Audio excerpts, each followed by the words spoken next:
Salutes, Ronnie.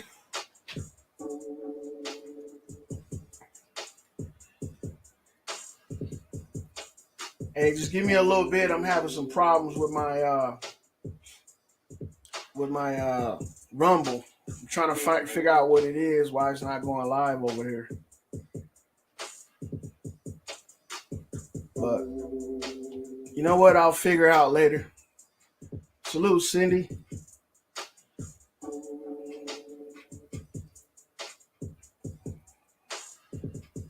All right, today it's been a while,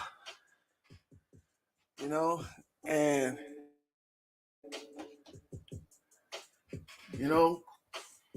I've been having this,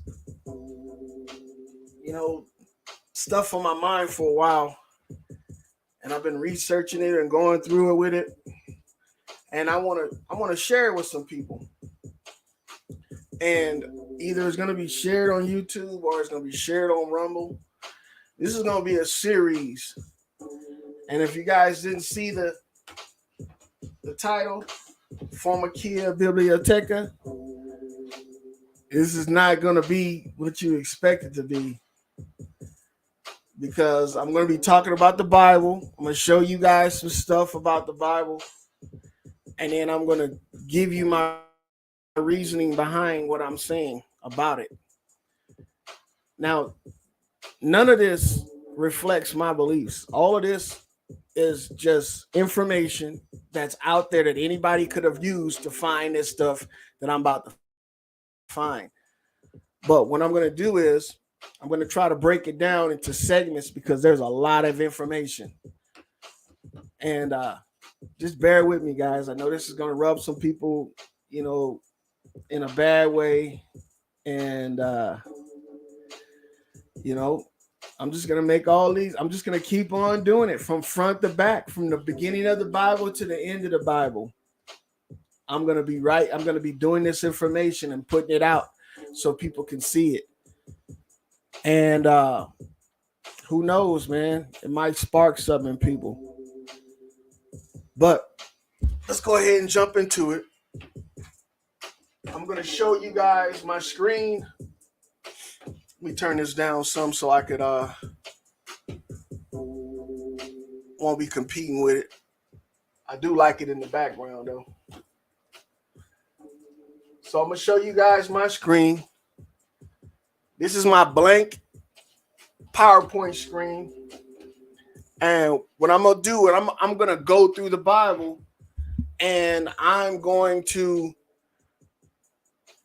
give you my precepts of it and show people it's not all what they think it is and how it's being used, in my opinion, the wrong way.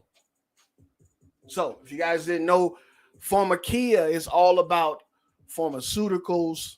It's about medicine. It's about doctors. It's about creation, a little bit of alchemy and magic, esoteric demonology. There's a lot of stuff involved with this Pharmacia word. And if you guys didn't know, Bibliotheca doesn't mean Bible, but it does mean a collection of books. So what other books would be, used, greatly used, other than the Bible's books? So I'm going to go ahead and I'm going to go through this real quick. So let me show you guys my first, what I'm jumping into. We're going to start off with Genesis 1. Man, this is going to be dry for people that aren't into stuff like this, but it's going to show people something I think they can use. So this comes straight from the Bible. I'm not taking nothing from anywhere else. These are my, interpretations, my perception of it. So here we go. So the first verse in the Bible, let's go ahead and check this one out. Here goes the first verse in the Bible. I'm getting this all from the online Bible. And I know people are going to give me crap about, hey, what version of the Bible you use, but it's in all of them. It's in all of them. The translations all of my translations come from etymology, all of them. And since I'm getting the Bible from the internet, I'm using the online etymology as well. Now, I'm a firm believer that I don't believe in coincidences, and things that are done repetitively, I think are done purposely. It's not a coincidence that is being done. So let's go ahead and look at this. I got some words highlighted in this sentence. It says, in the beginning, God created the heavens and the earth. Now, when we look at that, just a layman's interpretation, we get that, hey, God created the sky and the ground, right? That's the layman's interpretation. But what if these words had a different meaning? And the meanings were supposed to be deciphered. That's why they tell us in church to read the Bible, you got to read it in precepts on top of precepts. Well, what I figured they meant, or what I thought they meant, is you got to look the words up. Well, if you look them up in the dictionary, they're going to give you exactly what the average person thinks. But if you look them up in etymology, something weird happens. Check it out. This first word, God, that I got highlighted, and I'm going to go through this quicker as we go. I'm just trying to give you guys an explanation. That word right there has a meaning that most people don't know. God, and this is etymology from the etymology dictionary. Anybody can look it up. If you want to follow along, go ahead by all means. God-like person. This is what I highlighted. And that's not something out of the out of the ordinary. But before they put that, they put supreme being, deity, Christ or Christian God, image of God, and then they put God-like person. Now, what caught my eye with this was the fact that they put person in there. Before they put anything, they were putting supreme being, deity, Christian God, image of God, and then they added this word right here, person. Now, why would God be affiliated with a person? Most Christians will say because Jesus was a person, he was in the flesh. Okay, cool, I got that. But that kind of stood out to me. Now, another word that we're going to go through all these words. If that wasn't enough to catch your attention, this word create or created, we think of it as something being brought to fruition, that's being brought forth to us. But in actuality, this word, just create by itself, has a specific meaning. And I want to share this with you guys because the word create is the root of that word is cur. Now, you won't be able to find this word if you just typed it into etymology by itself. See, because etymology has these different types of punctuations that give the meaning of the word significance. See how you have an asterisk and a dash behind cur? But inside it says it forms all or part of create, a creation, a cruel, serial, so on and so forth. I just highlighted create because that's what I was looking for. And as you scroll down and you look at what the Greeks say about it, it means boy in kuros and girl in curry, right? So create means boy and girl.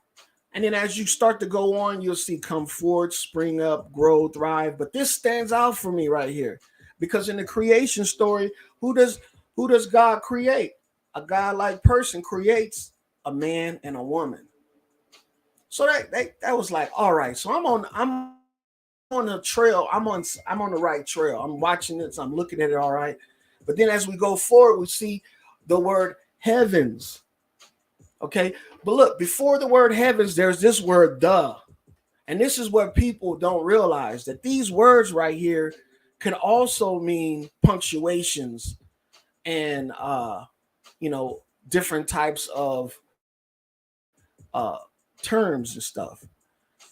So I went through and I looked up the word "duh," and I found out that "duh" also means comma, like a comma in the word. And the way I found that is, and I'll end up bringing it, showing you guys what I'm talking about, because it's really weird how these words can be used to get a certain statement out, or a certain message out to people. And you would only know this if you looked at etymology. Okay, if you didn't look at etymology, then all these words would, in layman terms, would mean just simple meanings. Okay, but if you looked up the word "the," and I'm going to do this in real time with you guys, so I'm going to move this over. It has other meanings besides the actual saying. This is what I'm talking about right here. The definite article, late English, and they got it as a PRB. Like this is like interchangeable, PV or something like that, interchangeable. But in this meaning of "the," they also have these small words. It replaced earlier SE or C, or for the masculine, for the female, SEO. Now that formation of words right here, this right here, it's going to have some significance later on as we go further into my explanation of my precepts of all of this. So don't forget that. I just wanted to show you guys, right? "The" is like a comma. It's like this word right here, C. It represents a break almost in the conversation. So if I say me and the dog, it's like a break between me and the dog, the animal, and the two descriptions of us. So that's what I wanted to show you guys with that. But let's get back to this. I just want to explain that "duh" because that means something as well. That's why it shows up in this sentence multiple times. But let's just look at the highlighted words right now, like heaven. Okay? Let's look at heaven. So heaven, once broken down, has a peculiar meaning. Heaven, home of the gods. Earlier, the visible sky, and then firmament.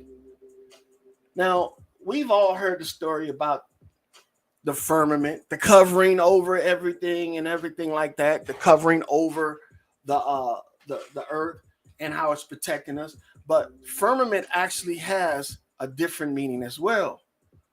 Now, since I looked up heaven, I want to go ahead and look up firmament. And I went and I found it. And it really amazed me how this word firmament has an adept meaning as well. Firmament, if you go through and you'll find out that this word right here, dar, with this asterisk and this dash behind it, means to hold firmly as to support, right? But everybody stops there. Nobody ventures off more into the explanation. And I found that firmament also means the expanse. Now, that to the average reader of the Bible, that doesn't mean anything.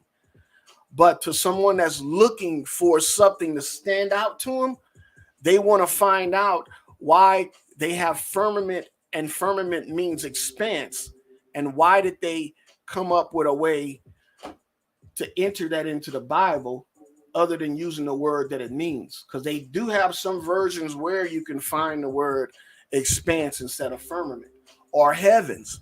I'm just going through all three. And I want to show you that the expanse, right, is a spiritual extension, an uninterrupted stretch or area. So we're talking about a measurement, right? We're talking about that's what expanse means. Expanse means a measurement of something.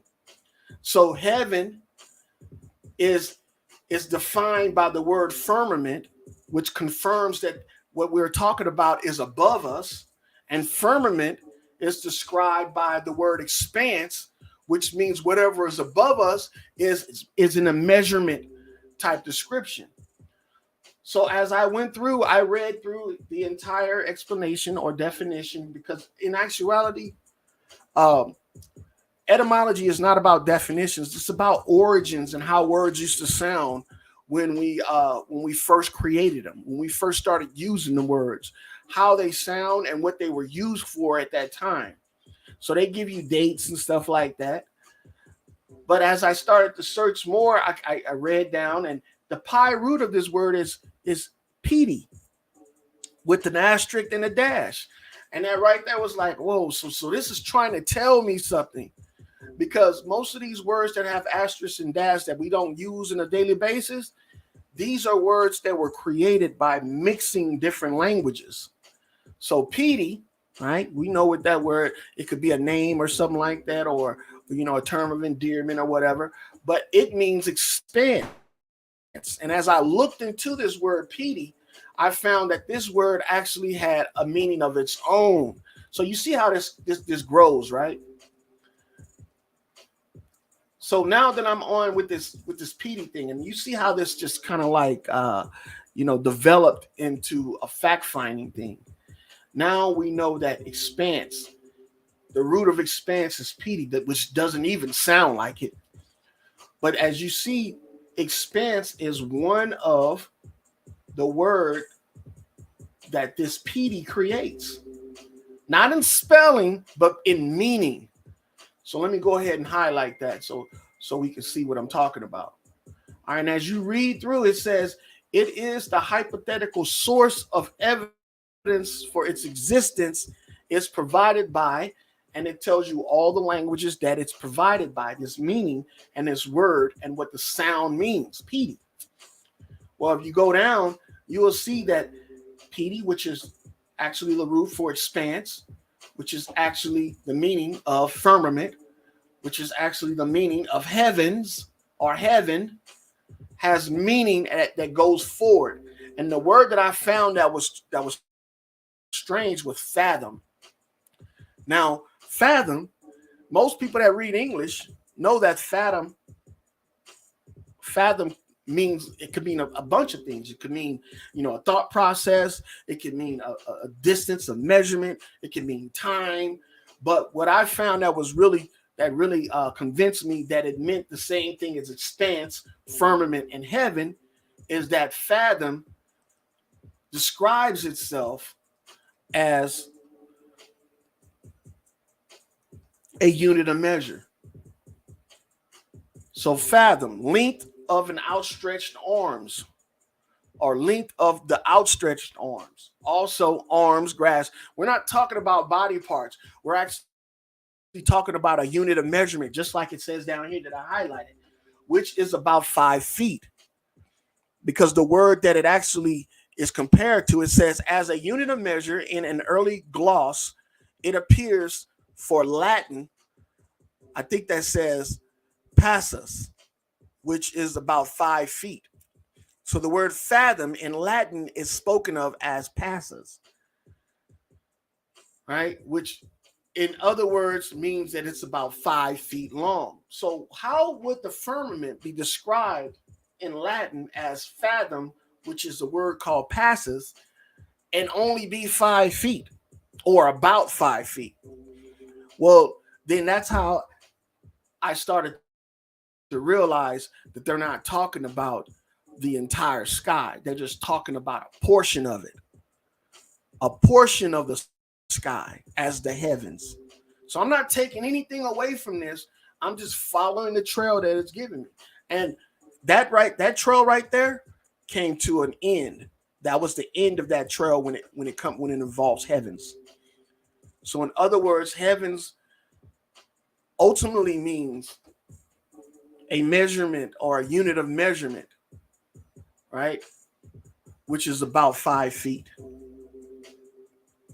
And if that's not enough, the words that are coming in, the and the duh, we know that those words mean something as well, but we want to concentrate on the highlighted words. Let me get rid of some of this stuff because I'm running out of room. You know what? I'll just leave it there, and I want to show you guys my entire process here. All right, so let's go to earth. Now, earth, everybody would think that's easy to in etymology. It's just flat out say land, right? But it doesn't flat out say land. Now with earth right here, we have ground, soil, dirt, dry land. Yeah, it does that. It says that, but it just doesn't say that. As you get further down, it starts talking about in different languages to the heavens or the underworld. It says it says this right here.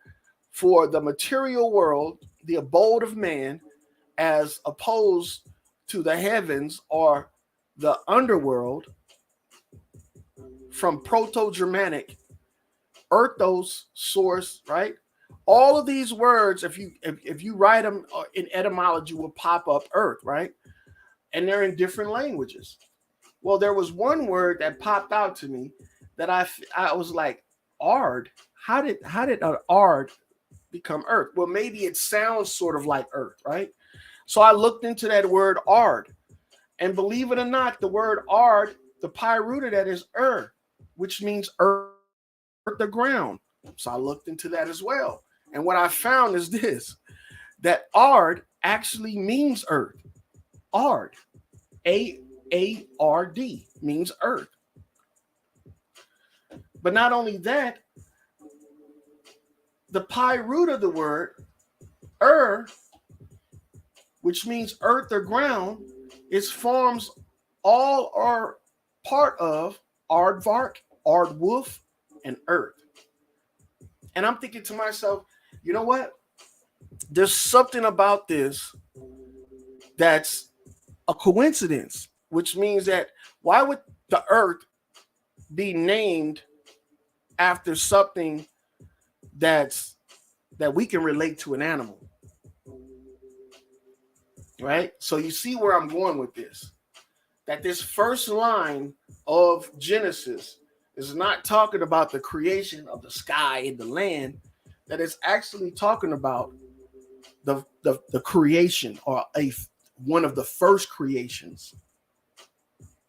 Now, God itself, a godlike person, we would assume that that's great. Well, we're talking about someone that has some type of prestige that allows them to be able to do this type of magnificent feat of creation. So I looked further into God and what a godlike person is, and it gave me more information to go off on.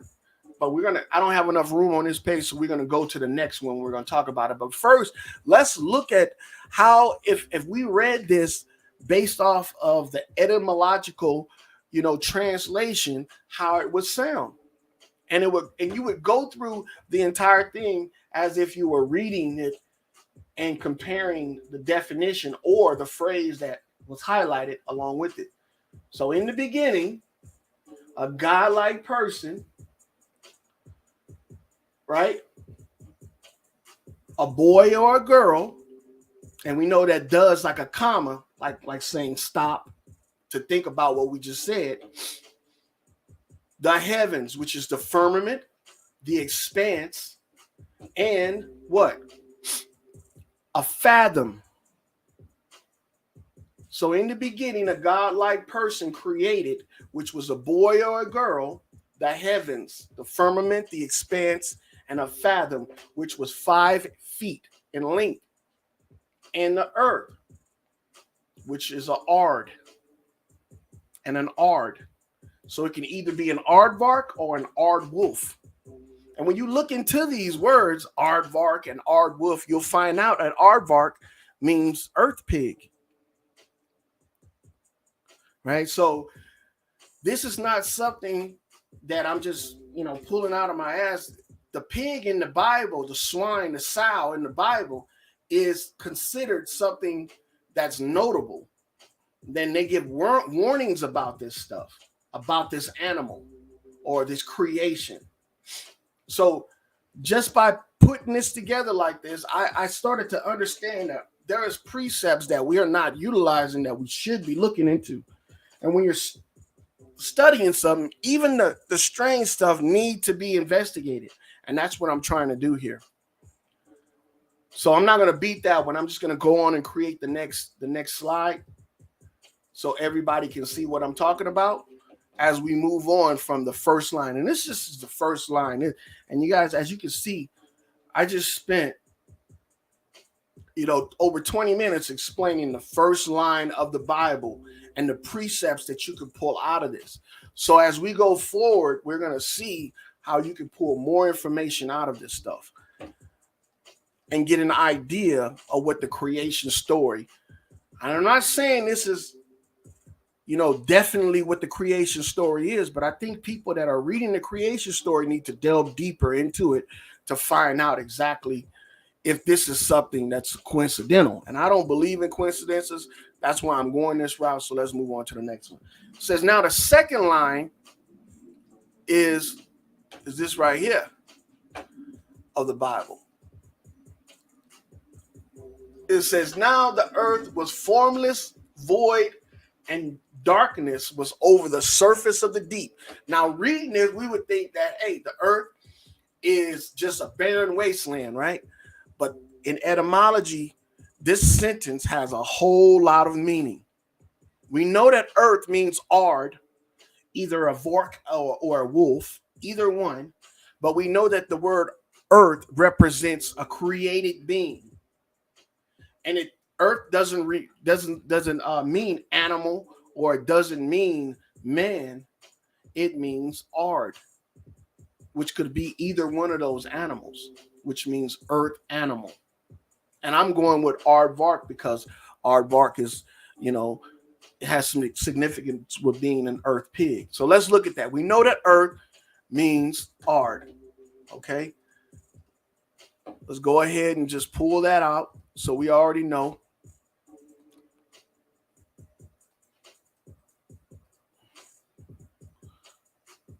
There we go. Now this word formless, we're talking about a compound word, so there's two words in one. So in order to find out the meaning, we have to find out what each word means. So here's form. Man, what is going on? And I found these words, prematurely before I came up here because I didn't want to be wasting a lot of time because I know how long it took me to do this. I've been working on this for a while. So the word form, right?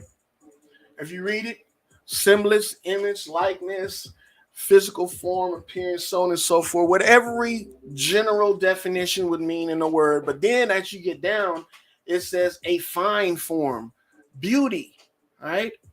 And this is talked about in the Bible in detail about the beauty and how things look and how perception has a lot to do with, the way we, interpret things. So that little phrase stood out to me. So if form means a fine form or beauty or has something to do with that, now let's find out what less does. And it should be easy. I mean, people could do this. It's not a big thing. It's just tedious. It takes a lot of time to find this stuff and accumulate these informations.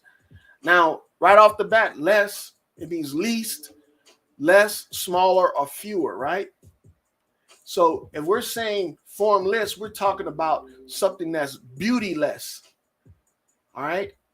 Or fine form doesn't have a fine form, because we know less means least or taken away from.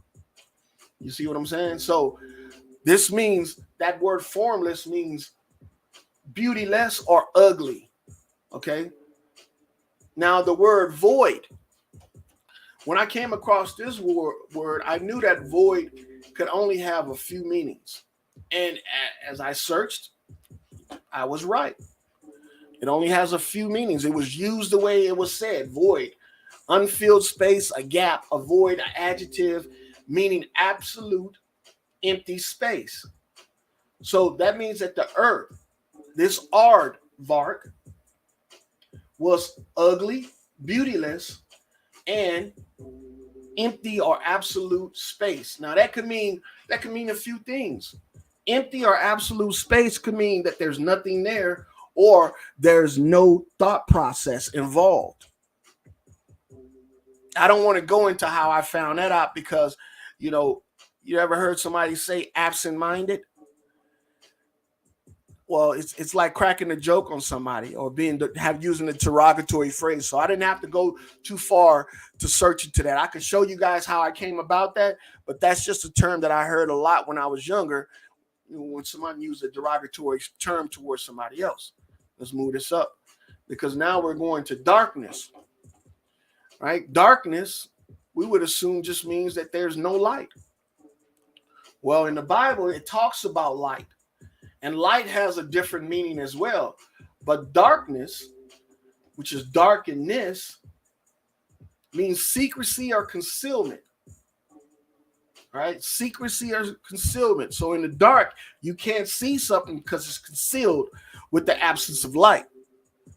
Either blindness, physical, mental, or spiritual. So now when I'm seeing this and these words are popping up, I don't believe in coincidence, so I know I'm on the right track. All right. So it says, now earth was formless and void, and darkness was over the surface of the deep. Now, when I came across the part about the deep and the surface, I knew what surface meant. And then that was going to tie me back into something that was associated with either the expanse or firmament. So I concentrated on the words that were emphasized the most. And in this statement right here, deep was emphasized more. So I looked in a bunch of other versions of the Bible too. And I'm telling you, man, it's a coincidence that they're copying each other. And the translations are damn near the same. I mean, they're not trying to change anything. So why would we even need a different version of the Bible? King James or the International Version? I mean, all of them are piggybacking off of each other's translations. There's nothing different in any of the Bibles. So questioning whether or not you have a different version is, once you get into etymology, it's going to all match up. So the word deep could either mean deep water, especially the sea. And that word sea right there also has a different meaning. And we should look into that, but not right now. From the source of deep, adjective, cognate, it means that which is of great depth. Now we could say, all right, well, that's just an average meaning that could mean the same thing. That now they're just making a description. They're not saying what's deep or how deep it is. It's just something that which is of great depth. All right. It could mean depth of thought, depth of anything.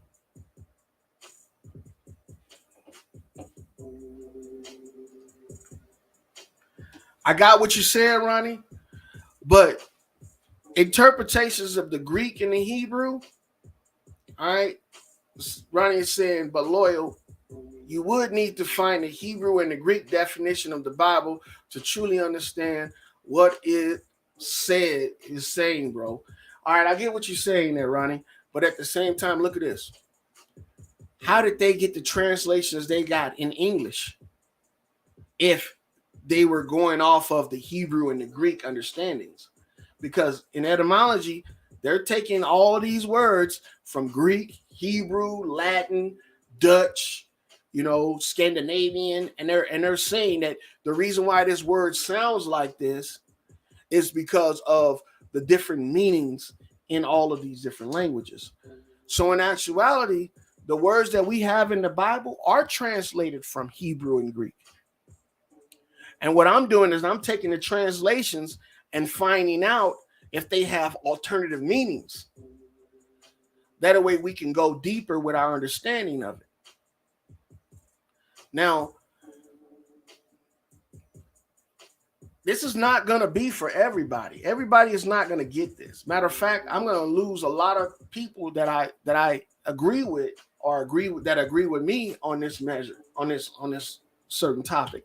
That's why I'm having such a hard time, because I'm kind of like, I'm trying to be respectful and not just come off like, this shit means something totally different, and everybody that's worshiping God is actually blah blah blah blah. You know how the story goes.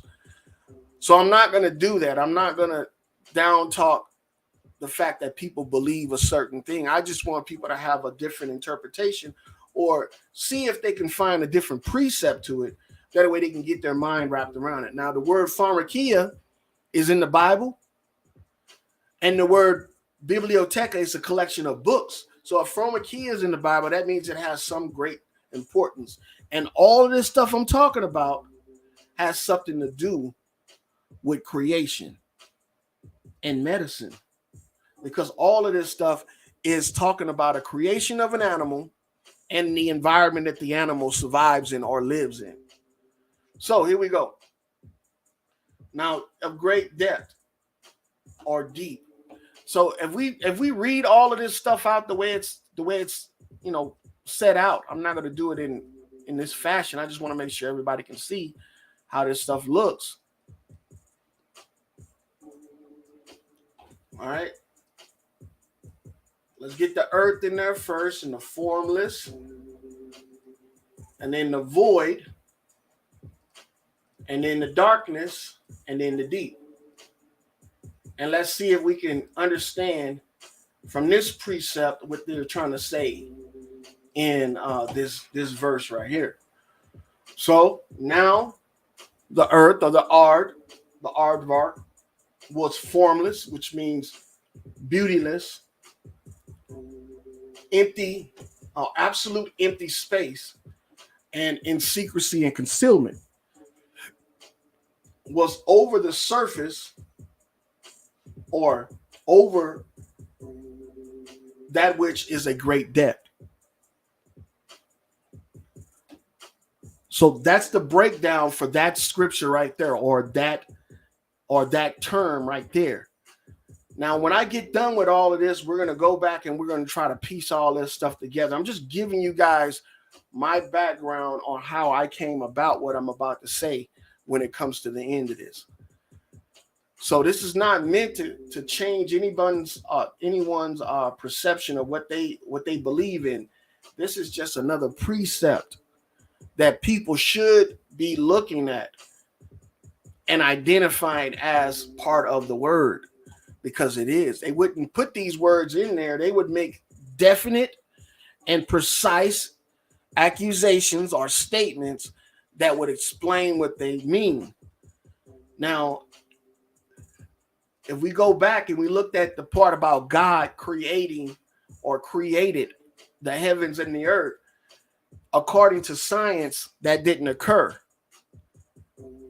But if you're looking at this from a scientific standpoint, this could be exactly the reason how they're trying to explain the Bible in a scientific fashion. That a godlike person, which could be a girl or a boy, all right, manifested the firmament, the expanse, and created a animal, right, in an enclosed environment that they're calling heaven that consists of about 5 feet. And then here, now the earth, which is the animal that was created, they're given a description, and then they're also talking about the mind state that this animal is in. So this animal has the ability to think in great depth, and that's what I'm trying to point out. But since we got past that point, let's go ahead and move on to the next statement. All right. So you know what? We can do this on the same page. The next sentence or the next scripture in that sentence was that the Spirit of God, right, hovered over the waters.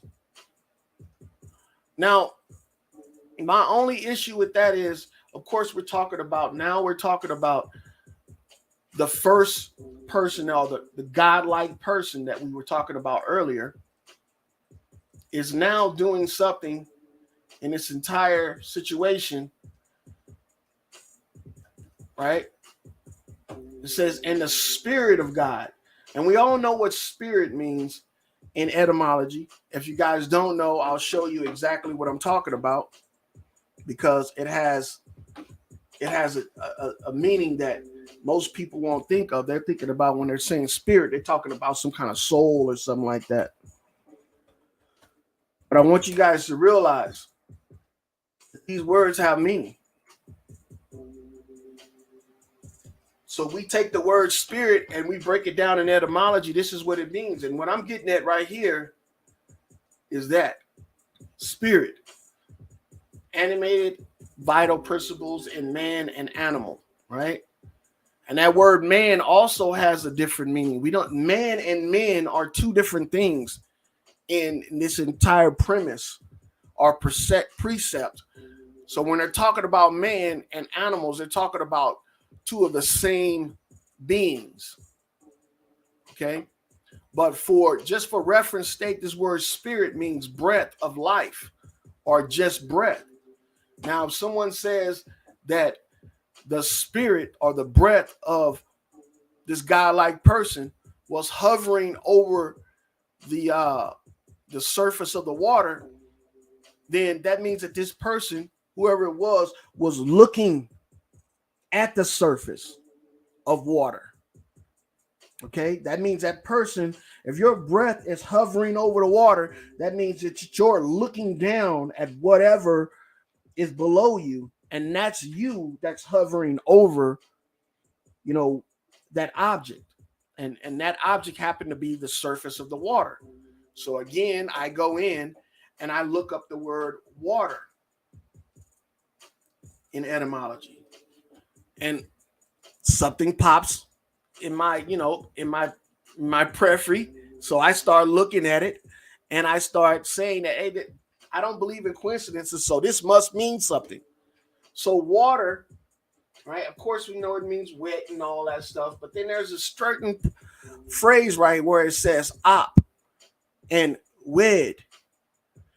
The first preserved in Sanskrit, apa, as well as Punjab and julep was animated, referring to water as a living force.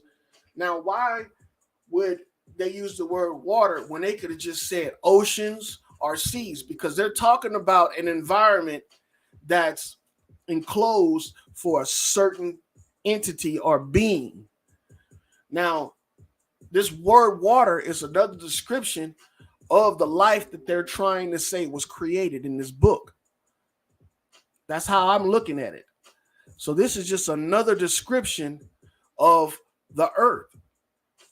So the Spirit of God, or the godlike person, was hovering over the surface of the water, which was animated as a living force, and later referred to as an inanimate substance.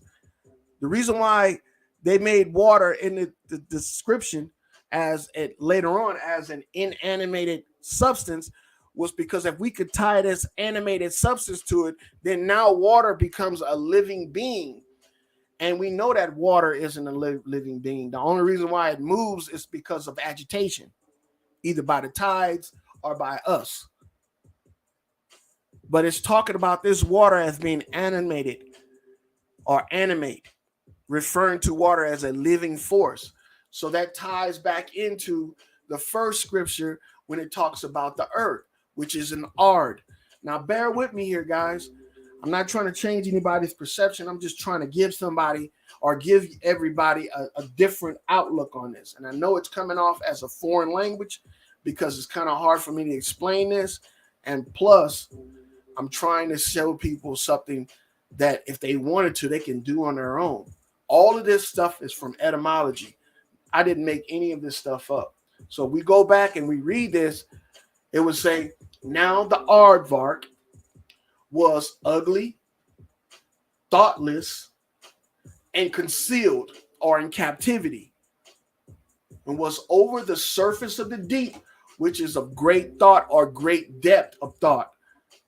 Right? So he was doing a comparison, or whoever this was doing a comparison of if this animal was intelligent or if it was dumb. And they ultimately came to the thought process that this animal was dumb. Well, of course, it's an earth pig.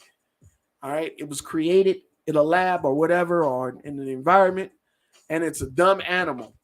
And now it says the Spirit of God, right, was hovering or was looking down at this animal, which is described in this passage as being animated as a living force. I hope you guys are getting your mind wrapped around this, because what I'm talking about is that this is in a controlled environment, and this is being done by someone that knows how to put things together and have them partitioned so they can be monitored in the right way, just like a scientist does. Scientists don't have all of his equipment all cluttered up and all of his specimens all contaminating each other. Everything's partitioned and in its right place.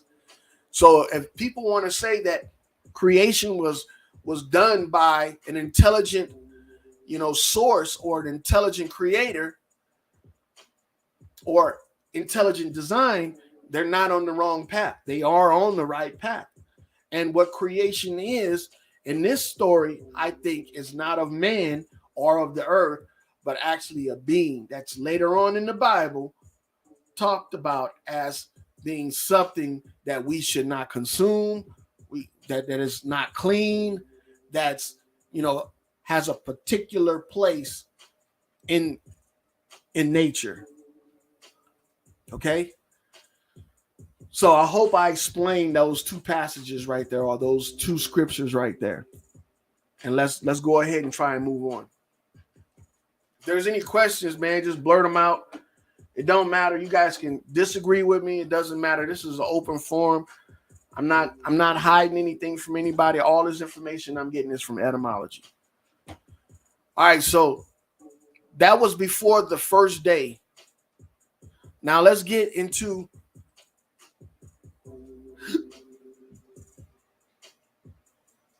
the verse 3, the first day. This is the first day. And God. And we know that God, from what we talked about earlier, is a godlike person, right? Now, the reason why I keep putting this on here, because I'm not adding the other information that gives me the perception that this is a particular person and not some spiritual being. Because if you look up godlike person, then you'll realize that there's only certain people that have those qualities. And I took the liberty of finding those certain people that have these type of qualities. And the first one that I found, and then didn't have to find any more because this one explained everything, was doctor. And lo and behold, right off the bat, it starts talking about church father. So that was my inclination that, hey, man, this is something that actually has ties to this entire environment that this story is trying to create. So I'm on the right path, and I don't believe in coincidences. So as you can see, I have in this passage right here, or this definition, or this etymological explanation, the highlighted words church father and also teach and be seemly. And the reason why I have that is because to be seemly means somebody that's recognized as being a godlike person. The recognition is why I highlighted this. But not only that, I highlighted the word teach, because in the word teach in etymology, it has something that's connected to this entire story. And here's what I'm talking about. What is going on here?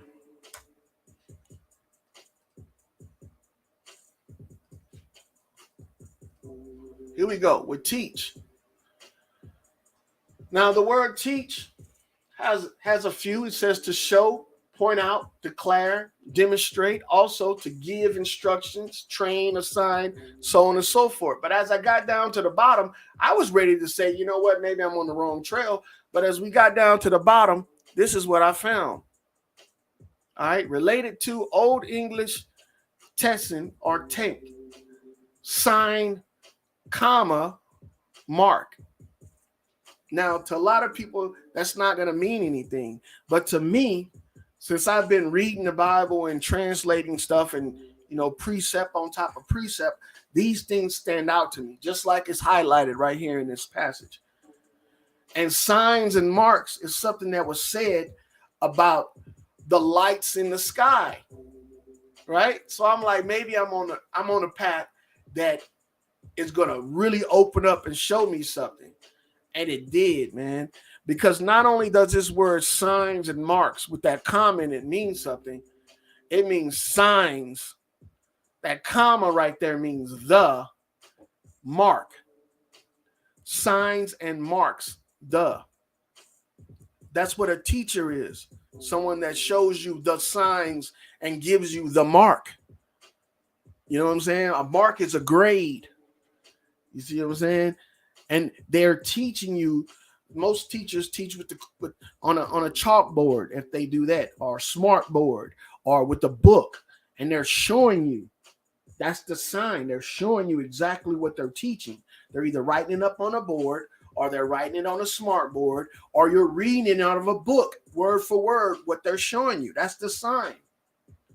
So I don't believe in coincidences. So this stood out to me. So I know I'm on the right trail with this teach, because not only is teach part of the doctor's etymological explanation, but it's also part of what we would consider has ties to scripture, signs and marks, or signs and seasons. That's also what season means. But you guys, that has another meaning too as well, and I'll show you what I'm talking about. But moving on, says God, which is the godlike person, a church father, a teacher that has signs and marks, right? Said, let there be light. Now I searched up said, let there, and there was nothing that stood out to me except for the word light.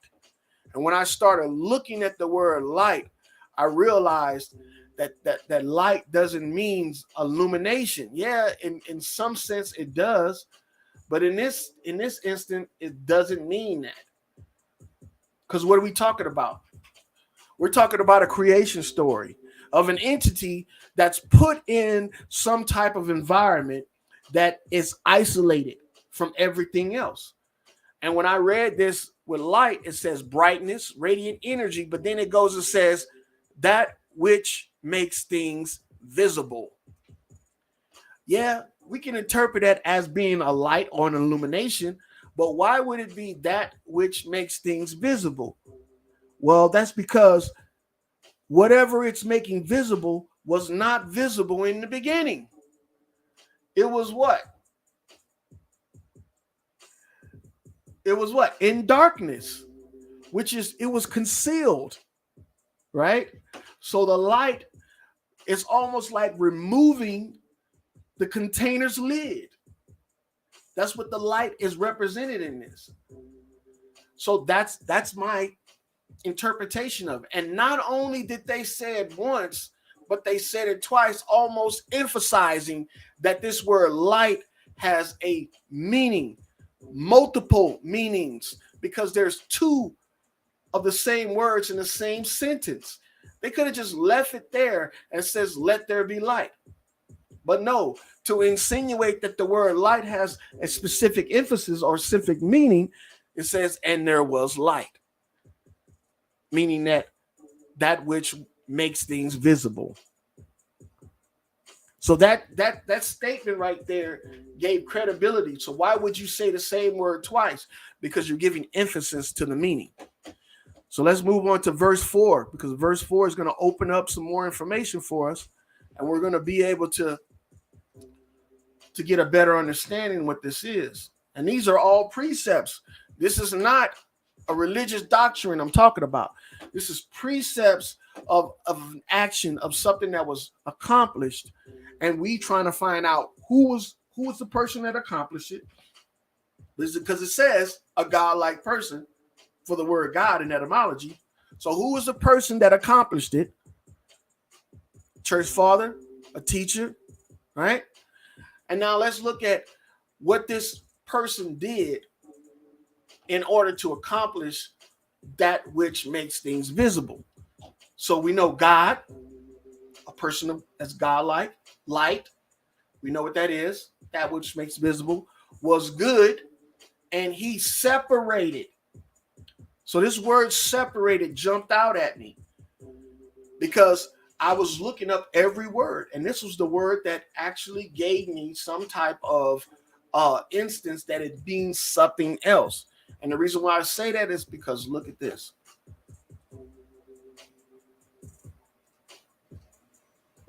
All right.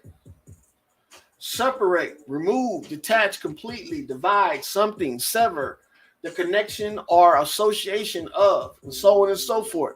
But the pi root of that is pure. And now what do we have? An asterisk with a line or a dash behind it.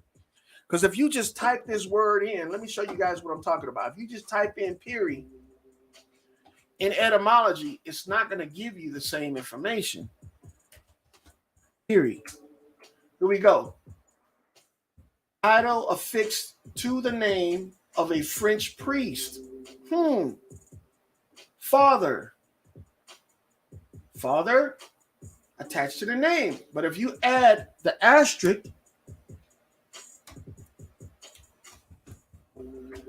and the dash, look what comes up. To, period.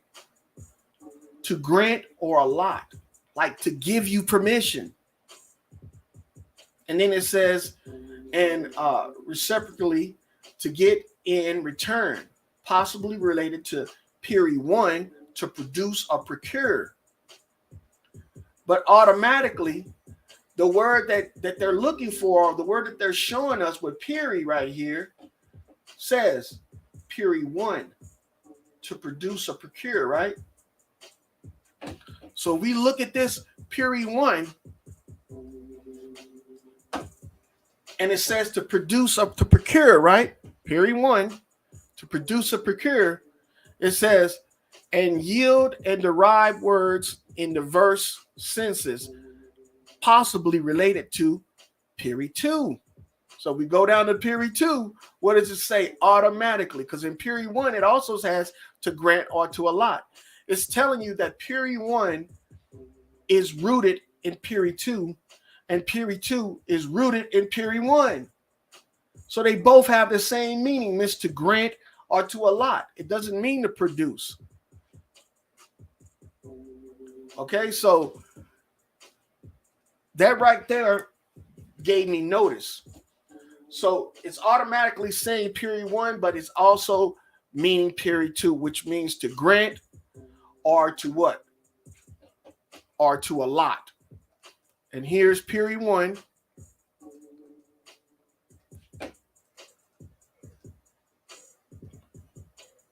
To grant or to allot. Okay?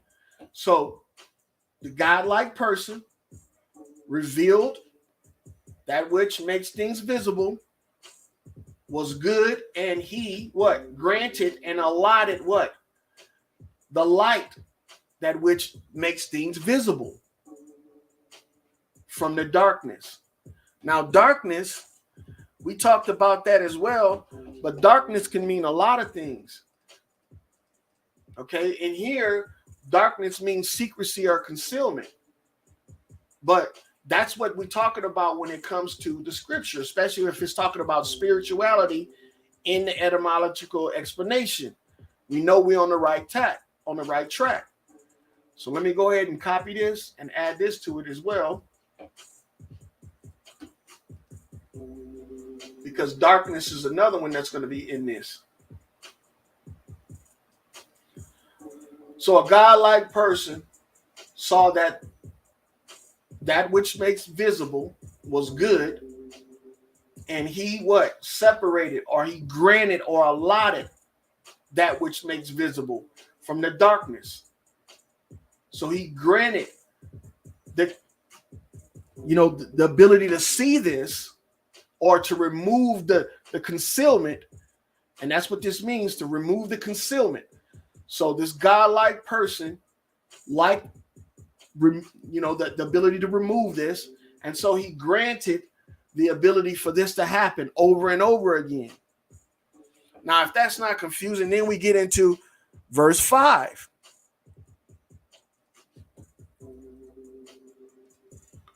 All right, verse 5. The godlike person called that which makes things visible, right, day. And the darkness he called night. And the concealment he called night. Now, we know what light and darkness refers to in etymology, but what about day and night? Well, I took the liberty of looking those up as well, and I want you to see what one of the precepts might be in this term, day, right?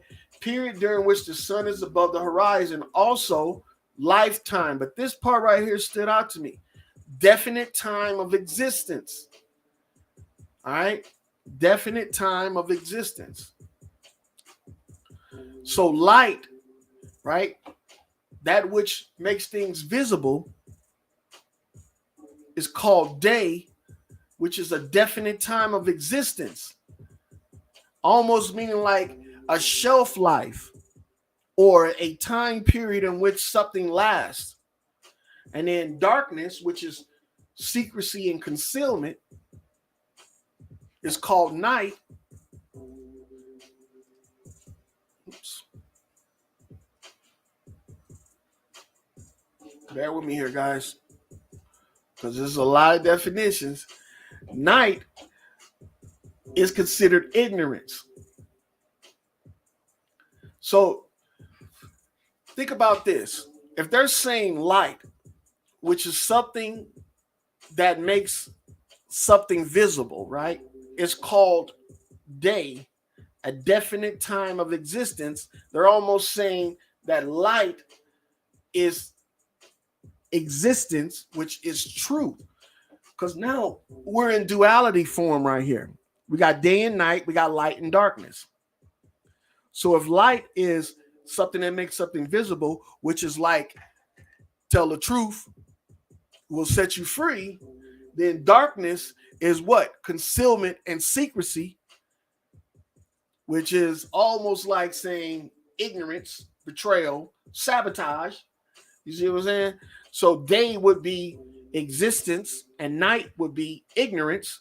And that means that the word existence would also mean what?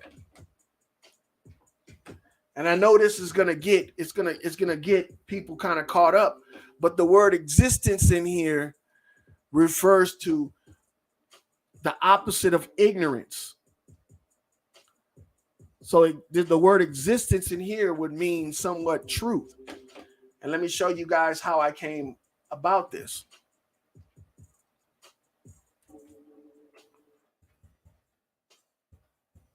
Hold on.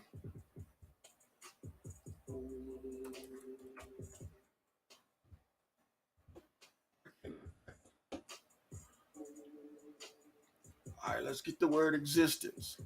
Here we go. Now, Let's look at this. Reality, right off the bat. The word reality pops up, right? So let's move this again.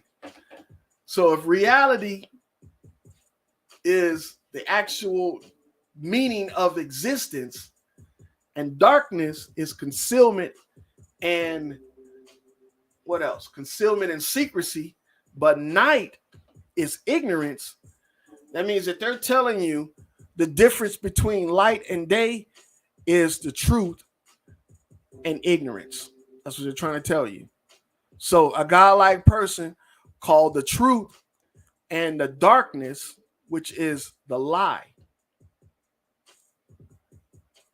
or ignorance. So this is connected to this entire sentence right here.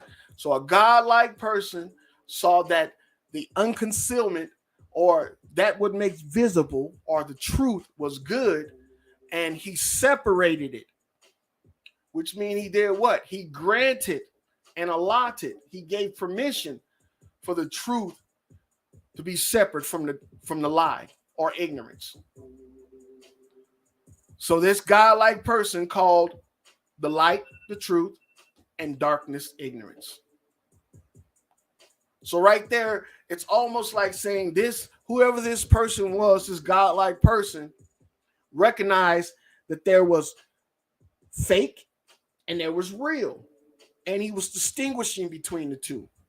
And that's how we were supposed to dissect this information and find out how this all came about. In other words, there are some things that are real, which is reality, and there are some things that are ignorant, which is concealed away from you. So you don't know if you know the truth or not. So they're concealing the truth from you. And he's identifying what's true and what's fake. And the reason why I'm saying that is because this next part would show you this. Hold on, let's go back to the existence. The reason why I said it was the truth, it automatically starts off with reality, right? And then it doesn't have root words where the root word is to stand, make, or be firm. Now, to stand, if something is being told to you as a truth, would be, catching somebody in a lie. So in other words, that's what this is used for, is telling us, learn how to catch people in a lie, because there's some truthful shit and there's some fake shit. Now let's go to the next scripture, which is 6. But in that scripture also as well, there was another part, but it didn't have anything significant in it.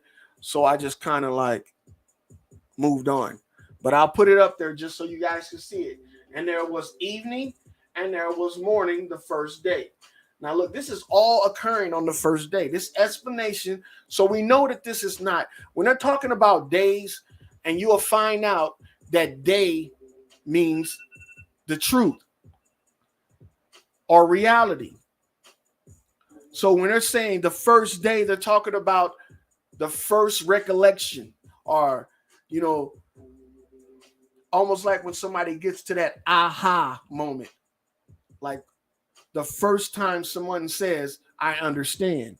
That's what these mean. Now we're going to get into the second day, which is, again, here's something that I discovered or we discovered.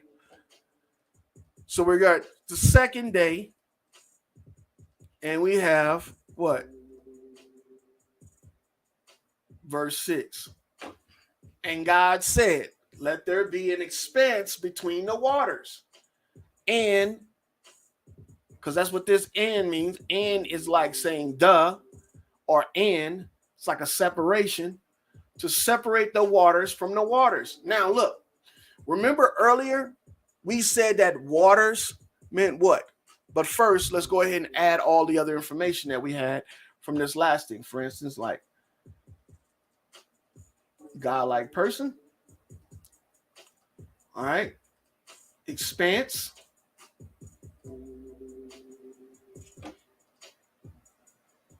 Because this expanse is really important. We know that the expanse means what? Heaven, firmament. It's the enclosure. Okay, let's go ahead and add the expanse, because that's what it's talking about, and we haven't deviated from anything. Now let's talk about between the waters. Now between doesn't mean anything, it just means a separation, or it means dual, or it means duet. You know, if you guys understand what I'm talking about. But then let's get into the waters. We said that waters had a meaning that meant what? Waters meant animate or as a living force. Now, when we're talking about creation, and we're talking about creation of a being, which is what? The earth, which is a vart or an ard. Okay, we're talking about a being that was created. But we know that water is an animation, so it's talking about a group of beings. So here we read that what? A godlike person, let there be an expanse or a separation or divide from the waters, which is animated, which are creatures that were created, to separate the creatures from the other creatures. Now, why would that be significant? Well, it's really not. But as we go on, we'll find out why they're separating these other creatures. Okay, so in verse 7, we have,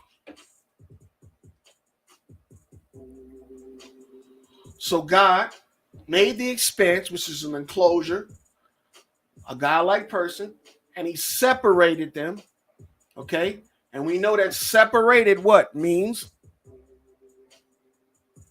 Where's my separated at? I didn't even put that on this page. All right, separated. It's the pi root of period, right? Pare, and it means to grant or allot. Let's put this on here somewhere. It doesn't matter where we put it at, because this is the collection of thoughts and information that we're trying to decipher, and we can go back and we can translate this shit to ourselves. Excuse my French, but yes, that's what we're gonna do. Let me remove this, break it down a little bit more, put it over there. So we know that separation, let's add it, is actually a grant or an allotment. What happens when somebody grants you something? They give you permission.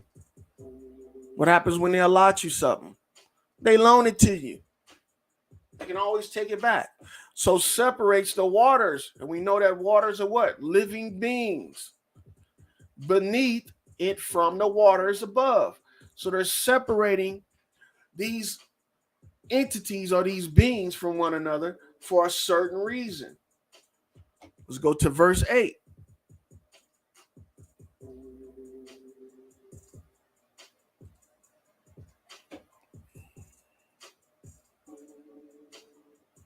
All right. So God called the expanse the sky. Now, just reading this right off the bat, it's not going to seem like it's anything different. But I looked up the word sky, and in it, right, it referred back to what? The expanse, covered and concealed. So another thing, what does cover and conceal mean? It means darkness, right? Secrecy, conceal, cover and conceal. So now this meaning has meaning in this meaning, which means sky. And I'm on the right trail because it says the sky, the heavens. And see, when we go back further, we understand. And this is why it's so hard to interpret this. This is why I think it's so hard to interpret it, because heaven makes full circle back to expanse. Makes full circle back to expanse, which is what? Fathom, which turns out to be about 5 feet. So the sky They're still talking about the heavens here and that 5-foot enclosure. It says, so a godlike person made the expanse or this enclosure and separated them, which means grant or allot, right? It allotted them the expanse.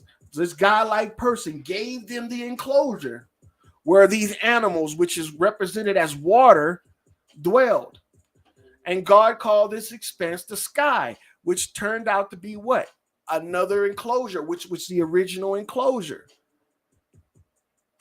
So they're just repeating the same thing over again to us, but in a different verse. And this is why people are having such a hard time with these precepts, because they're reading and thinking that they're getting to a different meaning. But these words, a lot of them mean the same thing. They're just spoken differently. Because if you look at these words, to cover, conceal, and then you come back here and you look at darkness, secrecy, concealment, that's the same thing. They're both saying the same thing. So this concealment is a cover or enclosure, and it's only 5 feet in diameter, right? And it's filled with a bunch of animals, mainly a specific type of animal. They're not talking about the art anymore, which is represented by earth. They're talking about an abundance of animals. That's what this animated as a living force. That's what they call a group of animals, just like a herd. A herd is a force, and you can get stampeded by a herd of animals. So this represents a herd of animals. All right, so let's move on. And we've been at this about an hour and 15 minutes, so you see how long this takes to figure these things out. Now I'm gonna put this information into a written form, and it's gonna have pictures to go along with it. But right now, I'm just giving you guys a glimpse at the way I perceive this stuff. This is the precepts that I got from the scriptures by utilizing etymology. So now we're on what?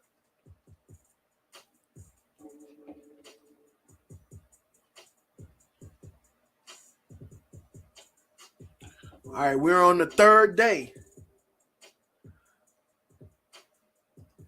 Okay, let me go ahead and highlight this. All right, the third day. And God said, we're going to start off just like I do with every one of them. And I'm going to put all the meanings there, because we haven't left the creation story. So this meaning of God has the same meaning throughout the entire verses until we get out of the creation story. Once we enter into another story, then the word God will mean something else. And it has to fit the pretext of what God is being used for in that sentence. Like if it's saying God smited somebody, now God is being used as a weapon or a warrior or something like that. A warrior or a weapon. So now we need to look up precepts that relate to God as being a warrior or a weapon. That's just an example of what I'm talking about. But then in this, we're talking about creation. We know that waters means what? Waters means what? A living force. Almost like saying a herd of animals.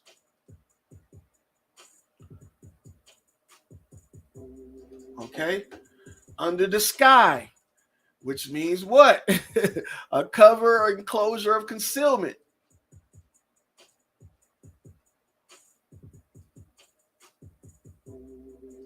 All right. Be gathered into one place. Why would God, like a godlike person, gather up a bunch of animals in an enclosure in one place if it wasn't supposed to be the meaning of that entire premise?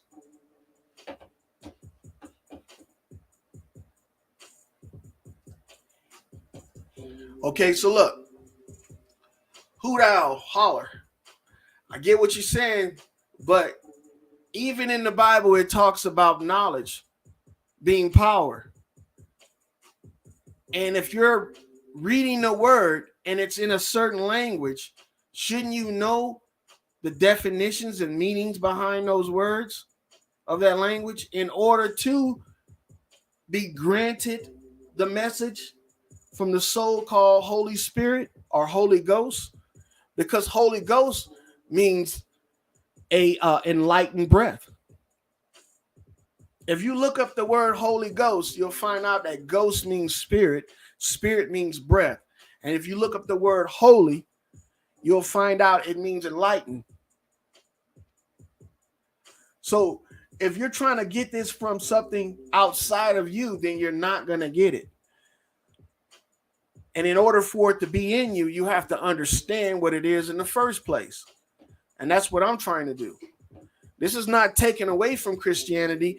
I think this is actually giving it depth and structure, because most people read at a third grade level. They're not really doing etymology. The word God has 4 different, look at this. The word God in here has what? Supreme being, deity, Christian God, image of God, God-like, and then you have which is of uncertain origin, and then it says that which is invoked, to call, invoke, to call, invoke, divine entity, summoned to a sacrifice. Now, if you didn't know in what pretext this is being spoken, you would think that God automatically meant supreme being. In this context, it doesn't mean supreme being, because we're talking about creation, and supreme beings don't worry about creation because they're supreme.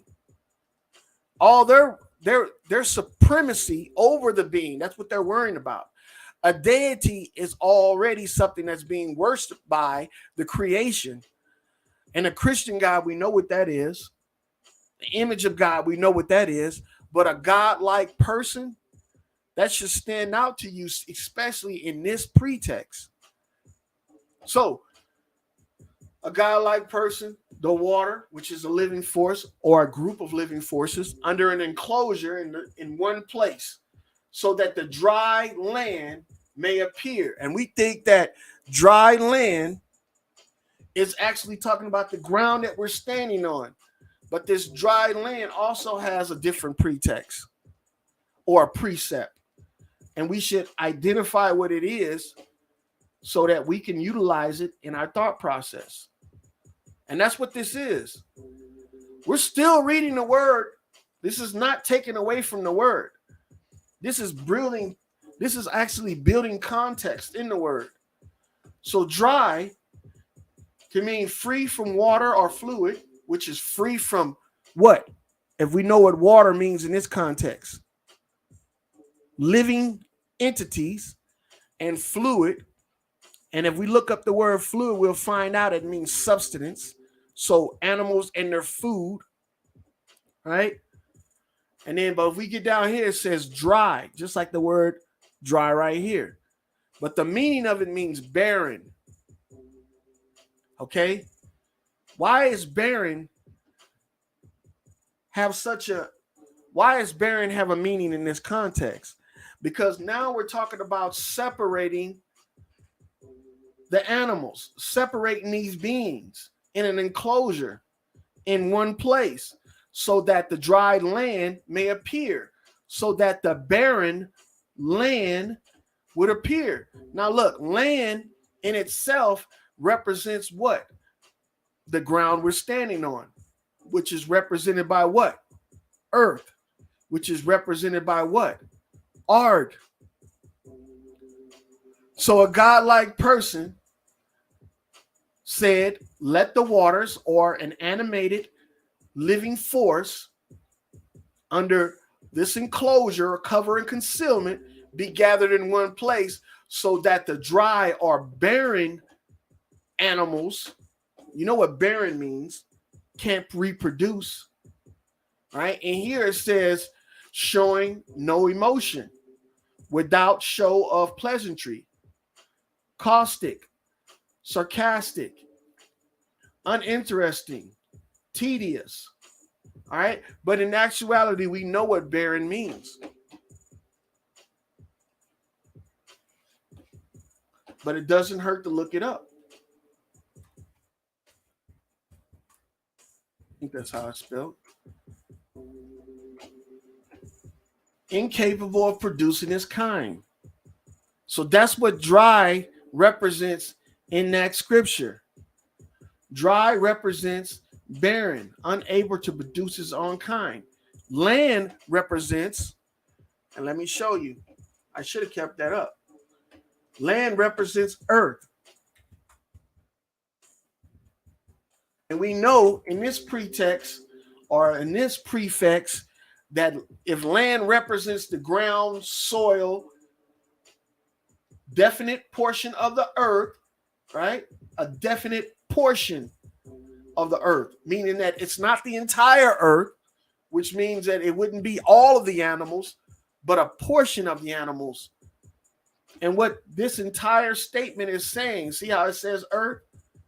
And if we go to earth, we know earth comes from the word and earth is like saying earth or ard. See, I'm not trying to make any of this stuff up, but I don't believe in coincidences. If you type in the word ard, look what it says. Ard wolf.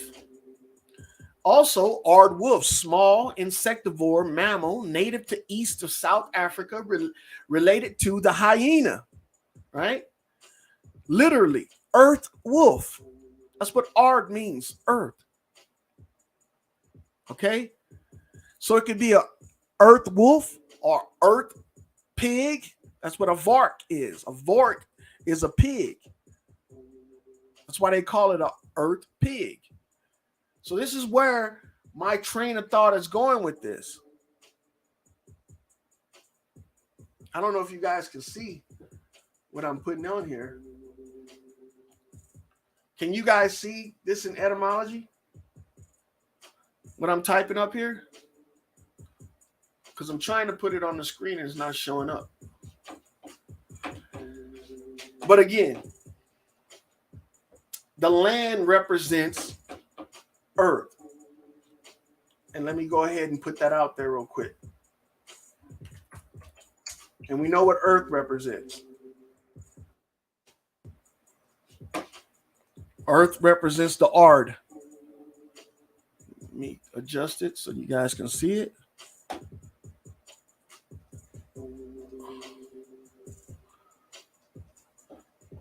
All right, here we go. Definite portion of the earth. That's what land represents. And we know that earth represents what? Let me go ahead and bring it back in here. And this is just to build off of what we already went over, but it gives us context because now we can see where these things can occur or can lose their meaning. Let's go ahead and put this in there. Whew. Man, it blows that up so big. I have to shrink it down. So here we are. Even in the word earth, look at this. I don't believe in coincidences. Dry land, earth, ard. So we're talking about dry land, barren land, barren earth. Because that's what dry means. So a godlike person said, let the animals under the enclosure be gathered into one place so that the barren animals may appear. So the barren ones, not the ones that are not barren, the ones that could produce, they weren't going to appear. And how do you get animals to distinguish the difference between them?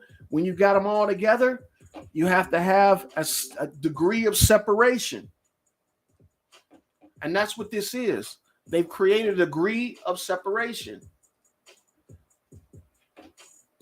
All right, if we're good with that, we'll go ahead and we'll move on to the next one, because the next one is going to be pretty good as well.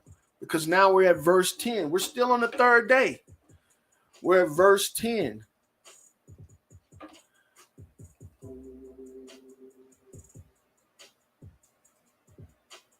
All right, here we go. All right. God called. Now you know how I go through and I do this entire thing over and over again. And this is how I stay on track with keeping my message or keeping my understanding. I gotta see every time that this means that. Godlike person called the dry land earth. It's exactly what he called the dry land, earth. And through the explanation of this, we know that land and dry land means barren animal, a barren art. That's what it means. And the gathering of the animals, which is water. So let me put these on here real quick,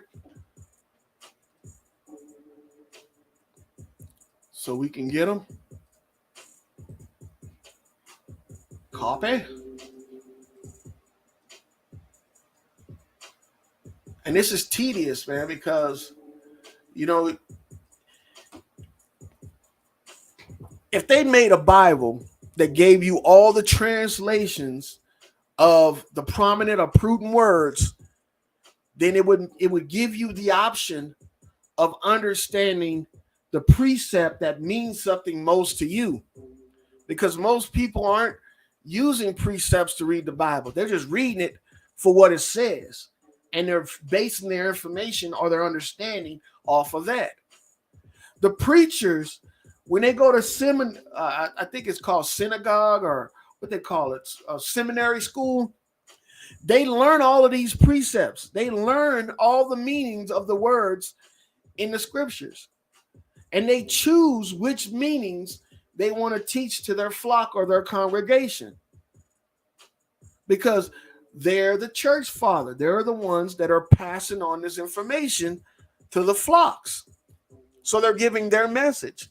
Just like a priest can take your confessions in the confession booth as a direct representative of God. That church father. You don't see where I'm going with this? So look, here we go again.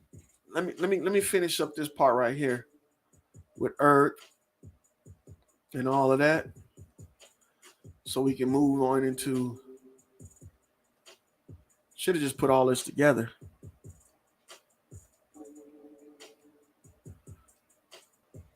But I hope you guys, I know this is not going over anybody's head, because this is easy stuff for us to get. So we know that they're talking about dry land. Hold on, I need to get the dry too. Let me get the dry up in there. All right. Okay, we're talking about a barren group of animals gathered. All right, described by the word water. See, this is the decoder ring. Etymology is our decoder ring. This is how we decode this stuff, you know. And when we get to another place in the Bible, it'll be a different code that we gotta tap into in order to figure out the context and the meaning behind it. And it works like this throughout the entire Bible, guys. I'm telling you, etymology and the Bible is your translation.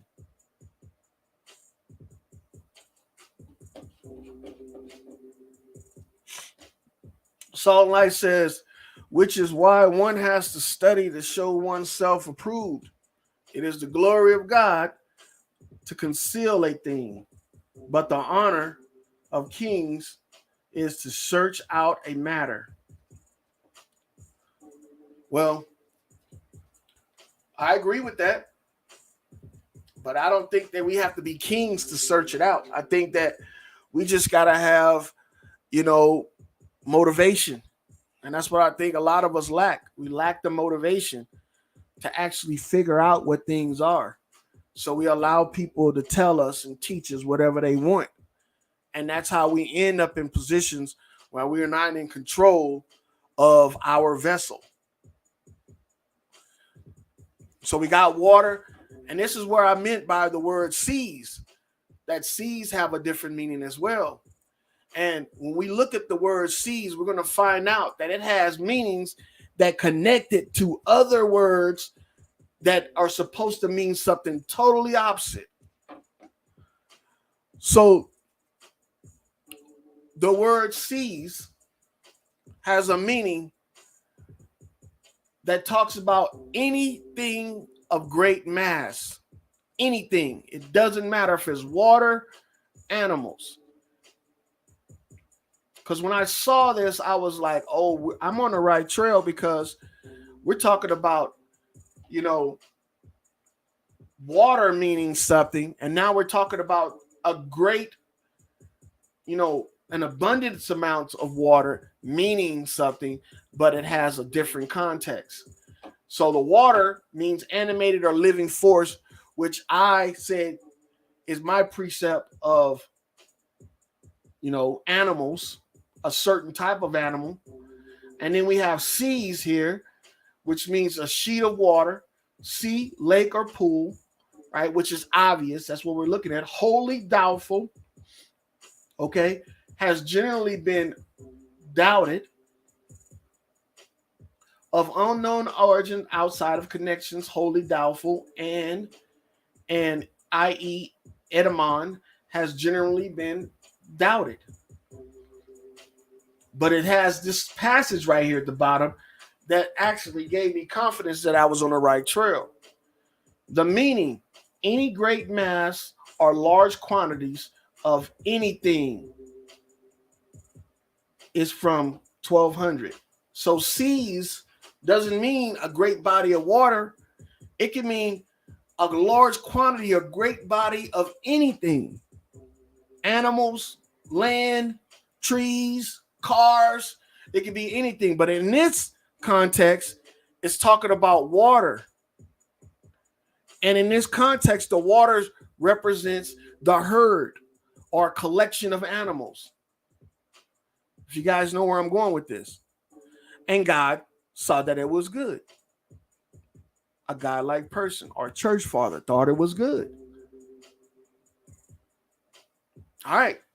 Don't have to beat that dead horse. I think we can move on from there. Let's move on to verse 11. I'm going to have to create another one, because verse 11 is going to have a few of them. Verse 11, once again, we got the first passage starts off. And the reason why I'm doing this is because repetition is key. All right. If I just read through this and explained every time what I was talking about, there would be people that would say, you know what, I don't understand. But see, now you can go back and look at this and find, the meaning inside of what you're trying to understand, and not be lost in translation. So God said, let the earth, and we know what the earth means. And I'm going back in reference to everything I've already defined. That way I don't get off track. Bring forth vegetation. Now, that word vegetation right there, a lot of people think means grass, trees, fruits, berries, bushes, and stuff like that. But in etymology, vegetation has a slightly different meaning. In etymology, vegetation means a quickening action of growing. It doesn't mean what you're growing. It means a quickening action of growing. Almost saying a process of growing something. When I first started growing my vegetables, and I started from seeds, there's a time frame that when the seeds grow to saplings, it's called vegetate. Okay. In this point, you supply the plant with lots of light, food, and water, because this is where it's going to get its abundance. It's going to get its growth at. It's not going to produce anything in the vegetative state. It only produces mass in a vegetative state. So it's a way of quickening the growth cycle. And that's what this vegetation means. It doesn't mean plants and stuff like that. It means a quickening action of growing. Okay, act of vegetating. That's what it's called. Vegetation. Grow, quickening, meaning plant life, first recorded 1727. But before that, in 1560, it means the act of vegetating, a quickening action of growing. And believe me, they were right. I think the King James Bible 1612 or 1611, it doesn't supersede the dates on this. So that means that they were using this language to write the Bible, and the meanings of this language to write the Bible. And they wrote it this way, knowing that there was pretext or precepts that people didn't know or could find out by utilizing research and etymology, and to be able to put these words together in almost like a decoding, or with like a decoding ring. Like I said, etymology is the decoding ring. So vegetation. Now seed. Right after vegetation, they have the word seed. So we automatically think that this seed right here comes from plants. But I want to show you guys where this word seed has a dual meaning. Because it does. Let me show you. If I can get it. Here we go. Seed. Bear with me, guys. Now, seed means a few things. That which may be sown. All right, you see how they got the word sown right here? Sown in this context means that which is grown, which is planted. All right, not planted like plant your feet or grounded, but planted like like given. That's what planted means in this context. That's what sown means in this context. But look how we get down to the bottom. And individual grains of seeds, right? Source also of Old Norse, sowed, and so on and so forth. It says this is reconstructed to be from pi seti, sowing, from the root word se. Now, remember I told you guys about that word se earlier? The reason why I was talking about that word se earlier, because we were talking about the ard, right? We were talking about the earth. Okay, let me see if I can find it. The earth. Okay, here we go.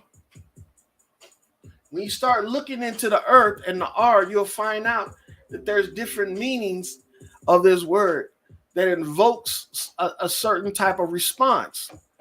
And when we go back down here to seed, we see that the word seed is se. Let me show you something. If we just type in se, what we get? Word forming elements of a word of Latin origin. Apart, away.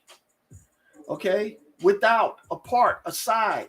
Probably originally by one's self or one's own. Okay? So the word see right here means to sow. Remember I was talking about the word the? It's like a comma. Well, this word to is also has a dual meaning. When you write the word to, or you type in the word to in etymology, it comes back And I don't know why I can't show you guys on the screen what it's doing. Let me see if I can do it.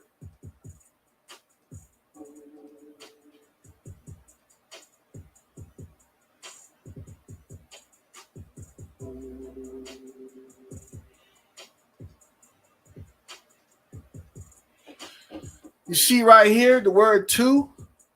If you come down to where it's equivalent of the Scandinavian word till, and you click on that word till, you'll see that till has a few meanings.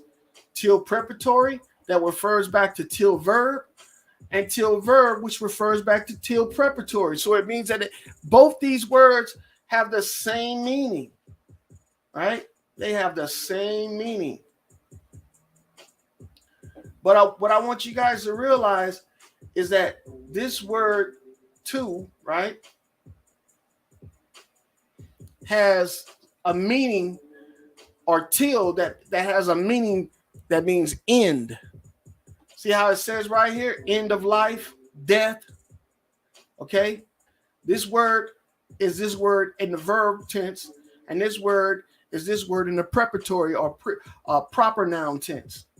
Okay, and this is not the same as this. See how it says see told in verb? This is till. So these two words are the same, and this one right here has a totally different pretext to it. So we're looking at this word right here, which means end of life, literally death, or death literally meaning end. And that's the word that we known to be to. Let me show you what I'm talking about with the to. With the to. See this to that I got highlighted right here? That means the end. And this word sow is not the same as sown.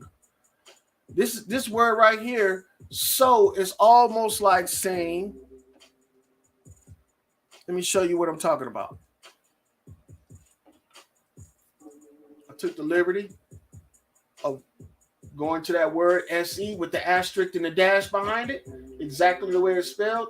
It says Proto-Indo-European root meaning to sow, or sow end. Sow end. Okay? If that's not coincidence enough, when you type in the word sow, right? Type in the word sow into etymology. This is what you get. So now, all right, a female of the swine, adult female hog. Now, most people would say, oh, no, that doesn't mean sow. That means sow, right? Sow, like a pig. Well, I know that. But in this context, it was talking about sow as in sow in, right? Sow in. And the reason why I'm saying it backwards like that is because most words that are written forward are actually meant to be interpreted backwards. So sow in is just like saying sow or sow. Right? So when you type in the word sow, it means female pig. That's how I know I'm on the right trail with this word earth. Because what is earth? Which means earth, which actually means ard. And ard means earth. But ard means earth, and it's associated with vark or wolf. It even has it right here in the etymology part. So an ard is a what? Earth pig. An aardvark is an earth pig. An aardvark, an aardwolf is a earth wolf.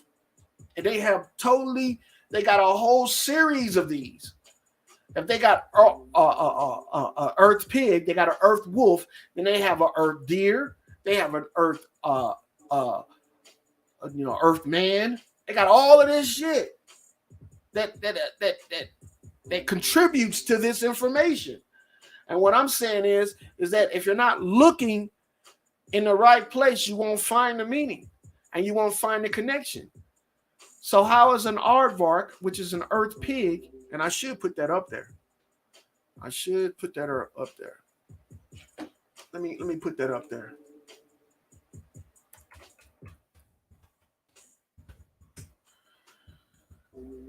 Let me put that up there so people can see it because it's in connection with this.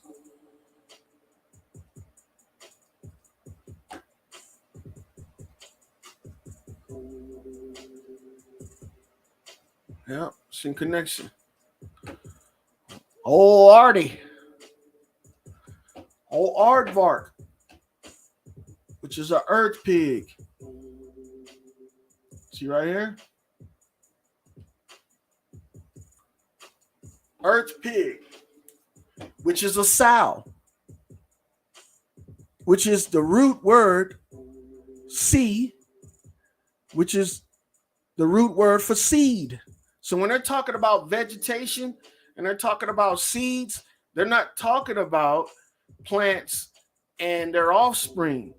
They're talking about a method of growing faster and also a sow or a pig bearing. Now look, this word bearing right here. This word bearing has something to do with what? Dry or barren. Okay, when you're barren, that means you can't have offspring. But when you're bearing, that means you can. But look at the etymology for the word bearing.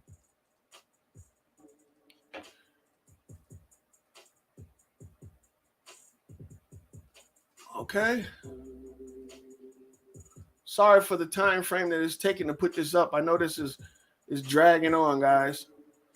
But believe me, I got dozens of pages of this stuff. The same way I'm doing it right now is how I've been doing it over the past couple of weeks and months when I be deciphering this stuff.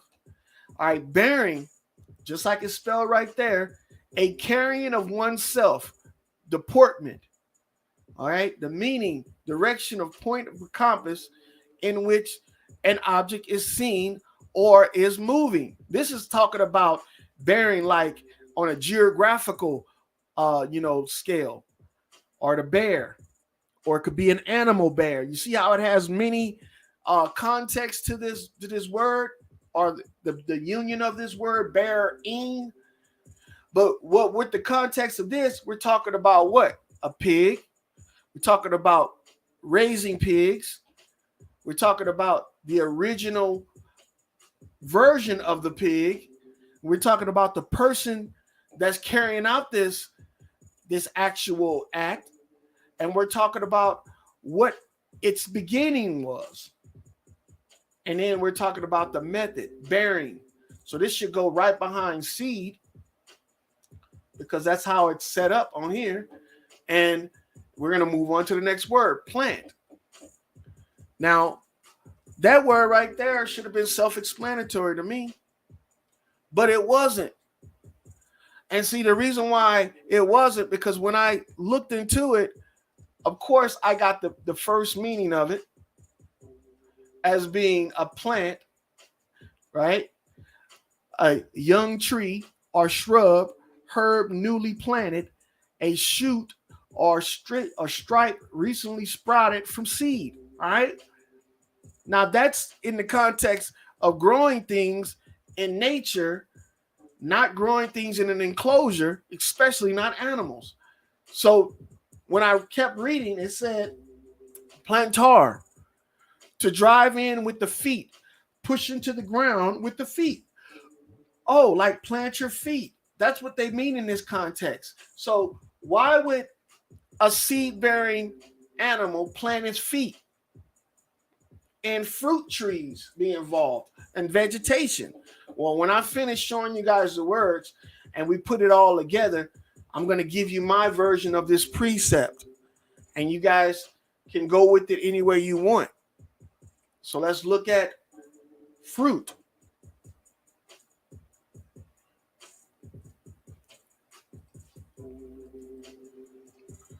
And right off, I was like, all right, fruits is going to be like plants and stuff like that. Yeah, it's talking about plants, but it's not talking about plants in that pretext.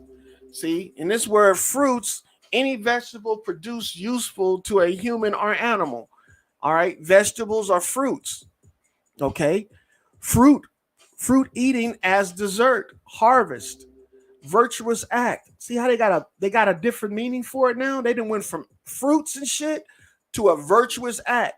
Now it gives us the opportunity to pick which precept fits the narrative in this entire scripture. And as I read on, there was one thing that stood out for me. To use, enjoy. That's what this is. To use, enjoy.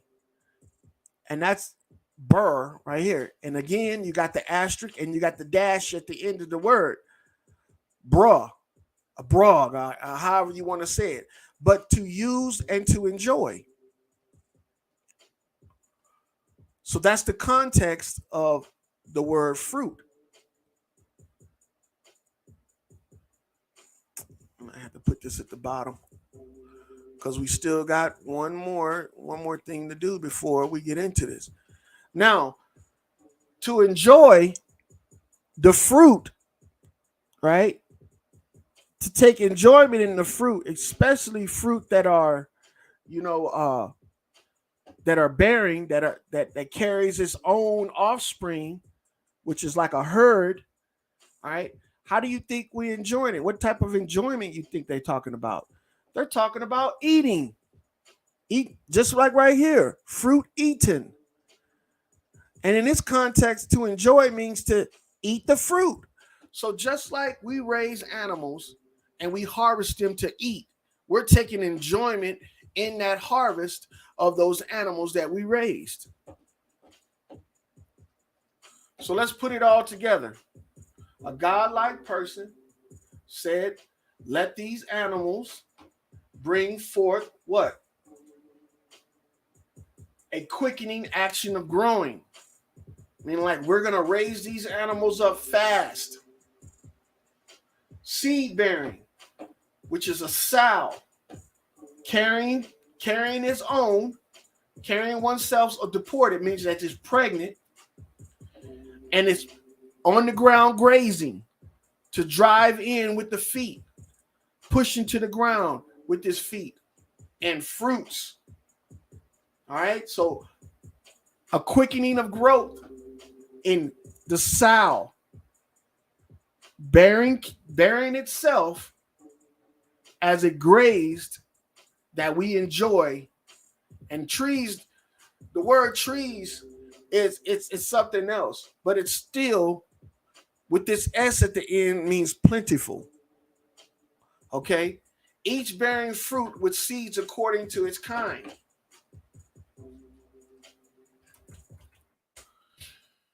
All right, so each one of these sows bearing fruit from its own kind.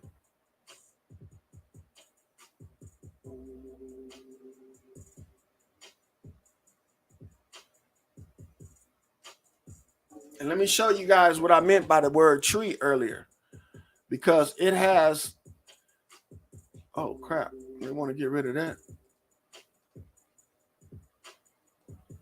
It has a different context as well.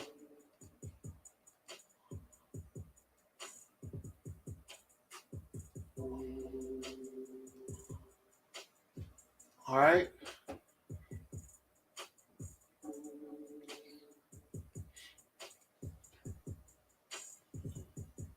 Okay, the fruits, enjoy the fruits, right? But they're talking about this part where it says logs, beams, stakes, okay? And the tree.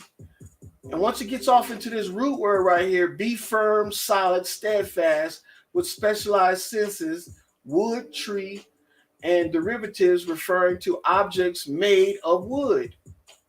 So we know that they're not talking about this. Okay? They're actually talking about this part up here. Now, what part stands out in this sentence? I'm just going to highlight it. When it comes to tree. Remember I said plentiful? That's what the tree means? An abundance? Well, they're already talking about trees and they're talking about steak and also eating animals. And that word steak has dual meaning too as well. We start looking into it. Steak could be anything. It could be a pin.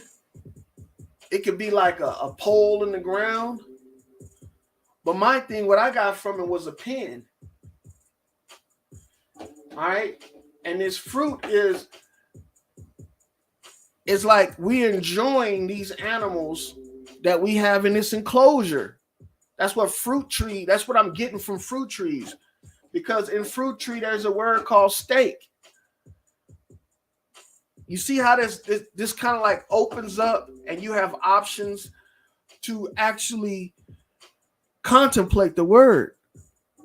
This is serious contemplation because you're trying to figure out where are they getting the understanding for these words to go together or to be in there. That's why I didn't concentrate on this, because now it's talking about steaks and I didn't want to be too, obvious about what they're trying to say.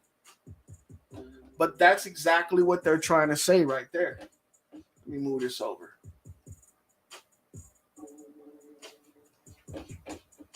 Yeah.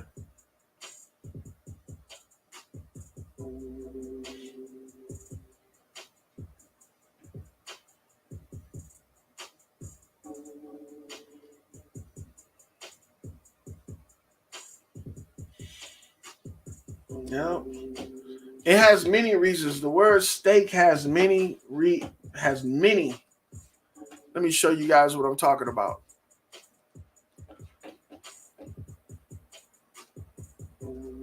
And this is why we should use etymology when we're reading the word, because we get a better understanding of what multiple meanings of things could be. See, I have stake right now, pointed stick or post, early staking, fastened to a stake, tether, all right, impaled, okay, that which is placed in a hazard as a wager, like taking a stake in something, to risk, a wager. We're not talking about any of these. We're talking about something along the lines right here where it talks about a pin. See right here, it says a pin, a stake, a pole, candlestick, a stake, a post, pillar, a prison. See what I'm saying? A prison. We could be talking about that. And they got these animals in the prison or in an enclosure that they're leaving them in so they can later on enjoy them. Or we're talking about fastened to a stake, a tether, to impale. And usually how they cook pigs over an open flame looks just like a pig on a stake.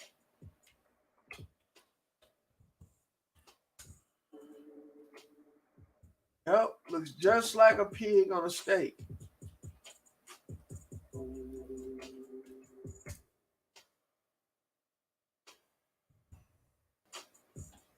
Yep, here we go. I don't know if you guys can see that because it's really weird. This is a pig on a stake right here. That's a pig on a stake. And they rotate them around. So what? You can eat them and enjoy it. Look at that dude. He eating the shit out that pork. Here goes another pig on a stake.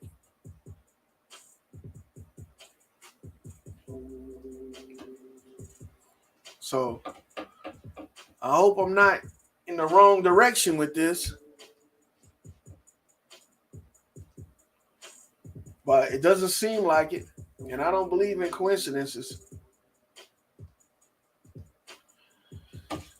All right, so we got that. Now let's go back and review real quick before we move on to the next one. Then the godlike person, let the art or the animal bring forth a quickening and growth, seed bearing, which is what? The sow bearing, which is carrying its offspring, plant, which means to drive in the feet, like a herd of them, and fruit trees for us to enjoy either in an enclosure or cooked on a steak. Now, when I put all of this stuff together and put pictures with it, it'll be more understanding, you know.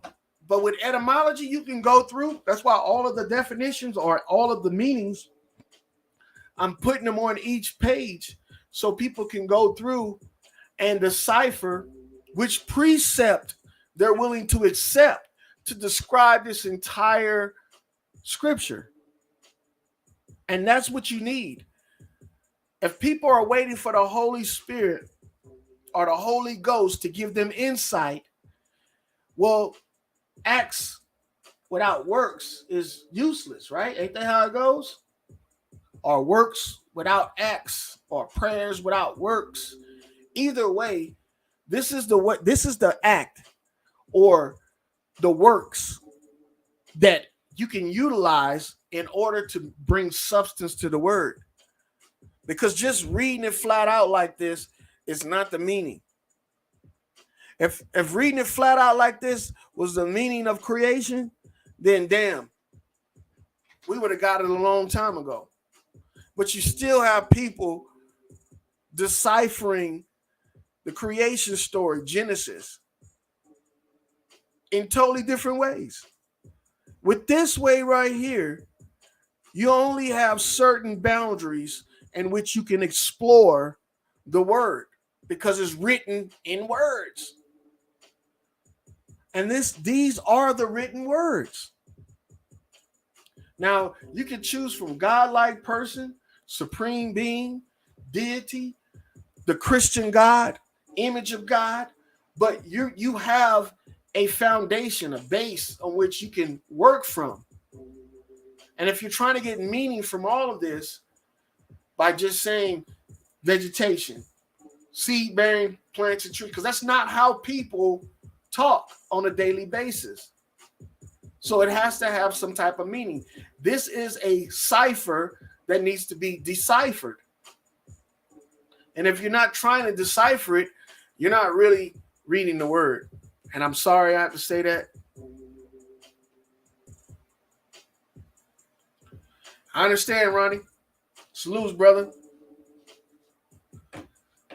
But, you know, it is what it is. It is what it is.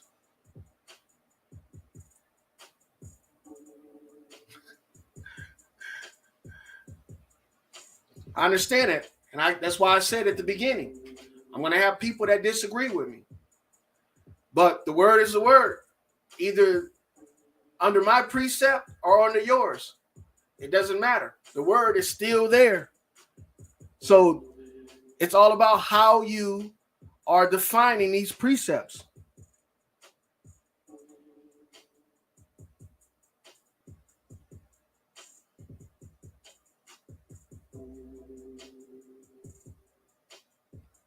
Yeah, I think that's the right way to say it. How are you defining these precepts? But I'm going to keep on moving. Because I feel like, hey, if I'm losing people just by talking, then I must be saying the right thing.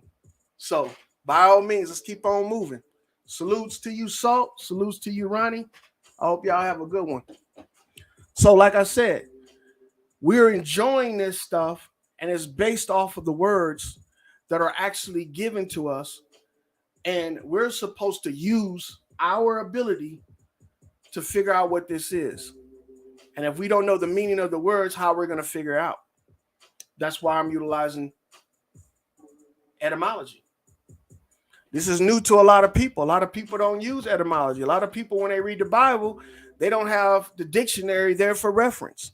You should have a dictionary, a thesaurus, an etymology.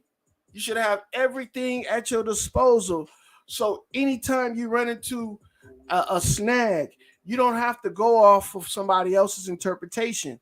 You can look it up and make your own decision on what you think this actually means. And that's how the Spirit works through you. Because now you are allowing your cognitive abilities to search and find an answer. So a lot of people ain't about that. A lot of people are about being pacified and told what to do.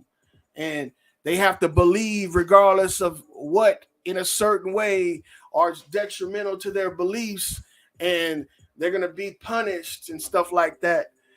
Well, I think what we have to do as people is allow the process to take place.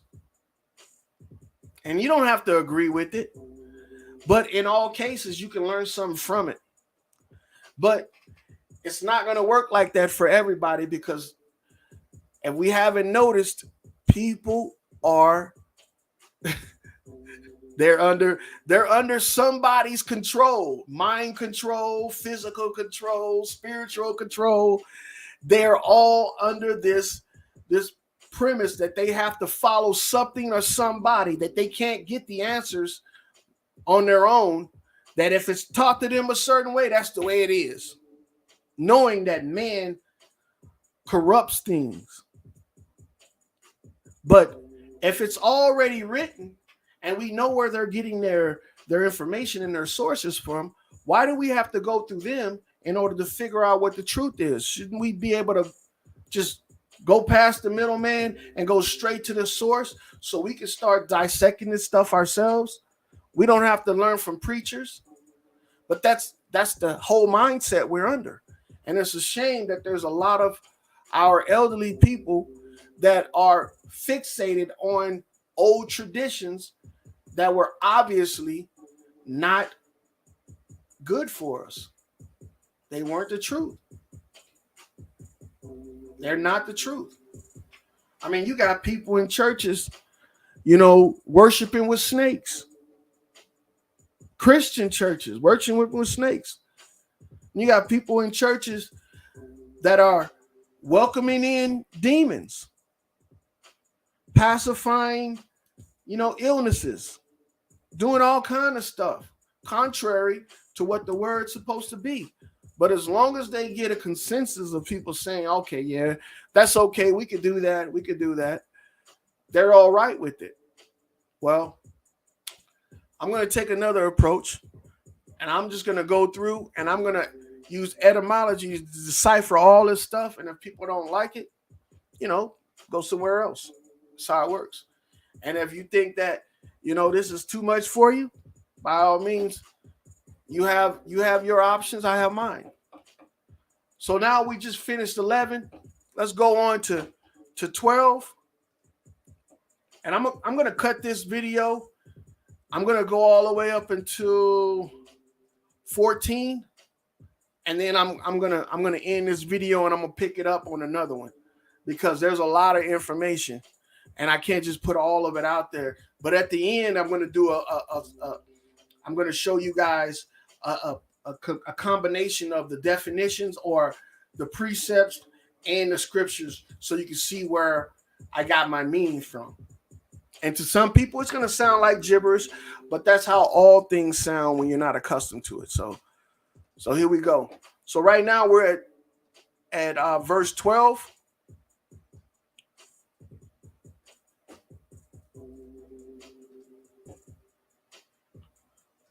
And here we go with verse 12. We got a couple boxes in there. Of course, we got the earth. And I'm not going to go through. You know what? I am going to go through, because I'm not going to break my process, because I feel rushed right now. I'm just going to go through it. I'm going to finish this video the best way I can. All righty. Vegetation. Where's my vegetation at? I'm telling you. Why do you think they keep repeating these concepts over and over again? Why do you think they keep on going over this stuff? It's almost like a teacher is trying to teach us how to read, and they keep on telling us cat is spelled C-A-T, cat, and they say repeat after me, C-A-T, cat, and then you do it, C-A-T, cat. What in actuality, what just happened is you've just been showed, or you've just been induced with the word cat 4 times, even though you said it once. The teacher says the word is cat, C-A-T. She says the word, she spells it out. That's 1. Repeat after me. Cat, C-A-T. She says the word, she spells it 2 times. Now you say it. Cat, C-A-T. That's 3 times. And then say, let's say it all together. Cat, C-A-T. Now you just repetitiously said that word and the meaning of the word, or spelled the word 4 times. And this is how humans learn, through repetition and through conditioning. That's why the Bible's verses repeat themselves in different ways over and over again, so you can try and understand what the meanings are, but not deviate from the course of the story. So here we had verse 12, and we started talking about seeds and vegetation in verse 11. Why are we repeating it again? Because this is a precept that needs to be repeated, so it could sink in, soak in. So vegetation, seed, we know we're gonna get all of these words because they're prudent and important. Yeah. Bearing.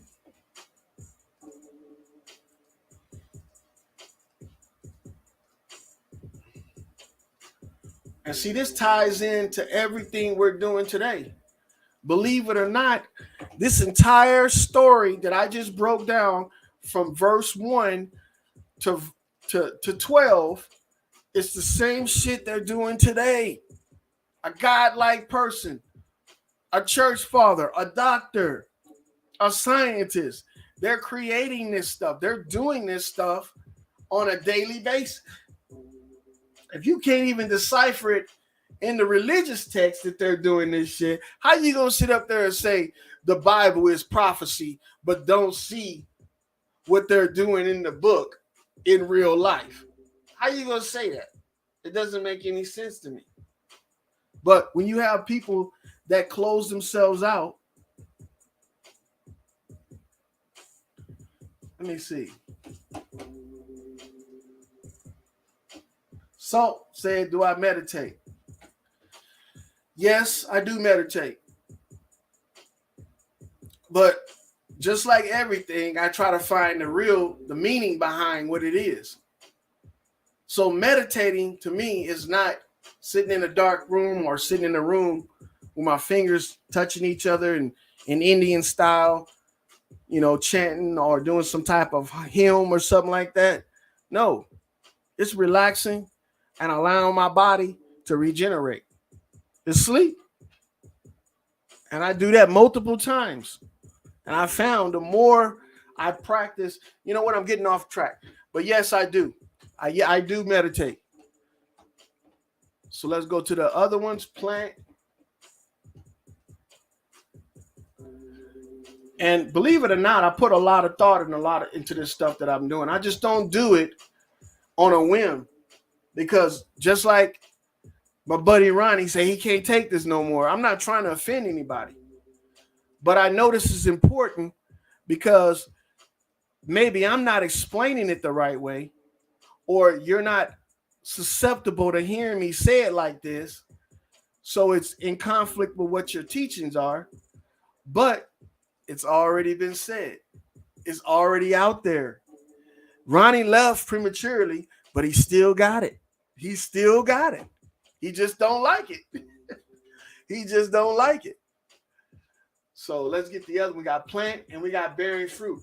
Now look, why do you think that they're continuously repeating the same thing over? The earth, right? Hold on, I got the wrong thing right here. This is not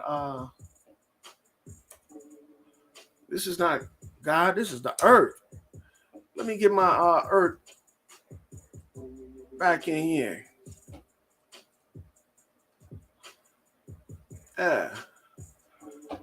So the earth produced vegetation, seed, right? And this word produce is also production, right? Self-explanatory. So we know in production, things are either simplified or the steps are taken out of them. So you can produce more.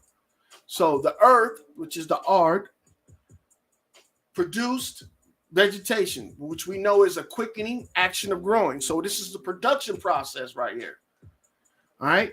Seed bearing, which is a sow, carrying its own, a plant, which is a herd animal, which means to drive in with the feet, push into the ground with the feet, is what herd animals do, according to their kind, and trees bearing fruit and seed according to their kind. So they're talking about this entire statement right here is telling you that animals like mind or not like mind, like animals produce animals after their own. And in this case, they're talking about the animal that they're producing is the ard. That's what it is. That's what it is. So how did they come up with this word earth versus the word in Hebrew or the word in Greek? They found out the meaning of the word and they placed the word that was closest to the meaning of it in its place. And they just happened to choose earth. They could have put planet. They could have put world. They could have put galaxy. They could have put existence. They could have put all kind of words, but they chose this one. And this one has multiple meanings. And the root of this word means ard, which is earth. And that word ard is associated with animals. That's why I have the word earth and ard. So I'm not just pulling the shit out of my ass.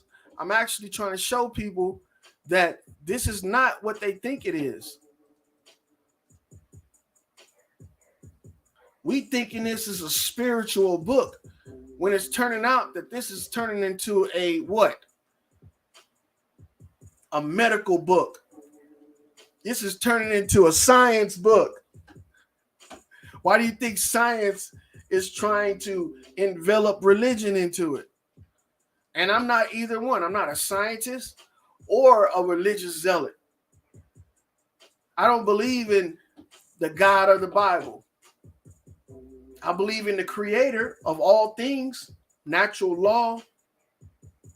And that's where all of this stuff was supposed to be coming from.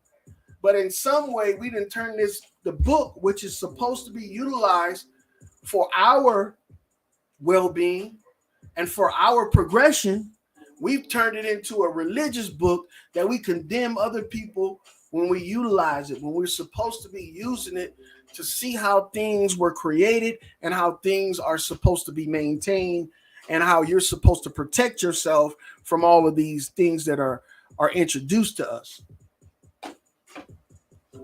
So we got that, we got berry, we got the fruit. So you guys know my entire premise behind this is to figure out how they are working this.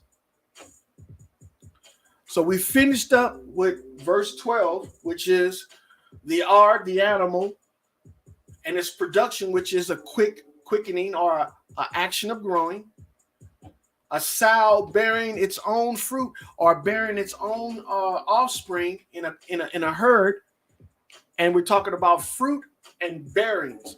Now, the stuff with fruit, we talked about that the word fruit is not talking about the ones you pick off the tree. It's talking about how you enjoy the fruits of your labor. This is like the fruits of our labor right here. We get enjoyment from the bearings of these freaking fruit. And then we pointed out with tree and how the tree relates to the fruit in this story. Because tree, they're not talking about the tree in your yard or at a park or something like that. They're talking about a stake, a log, a beam. timber, wood. And when you put a animal on a steak, what are you doing to it? You're cooking it. You're enjoying it. You're eating it. And that's what this is about.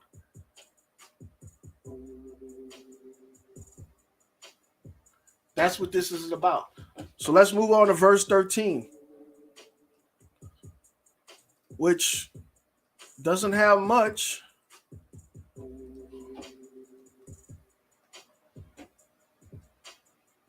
Verse 13 doesn't have much, and God saw that it was good. So, self-explanatory. God. We know what God is. Oops. Didn't want to do that.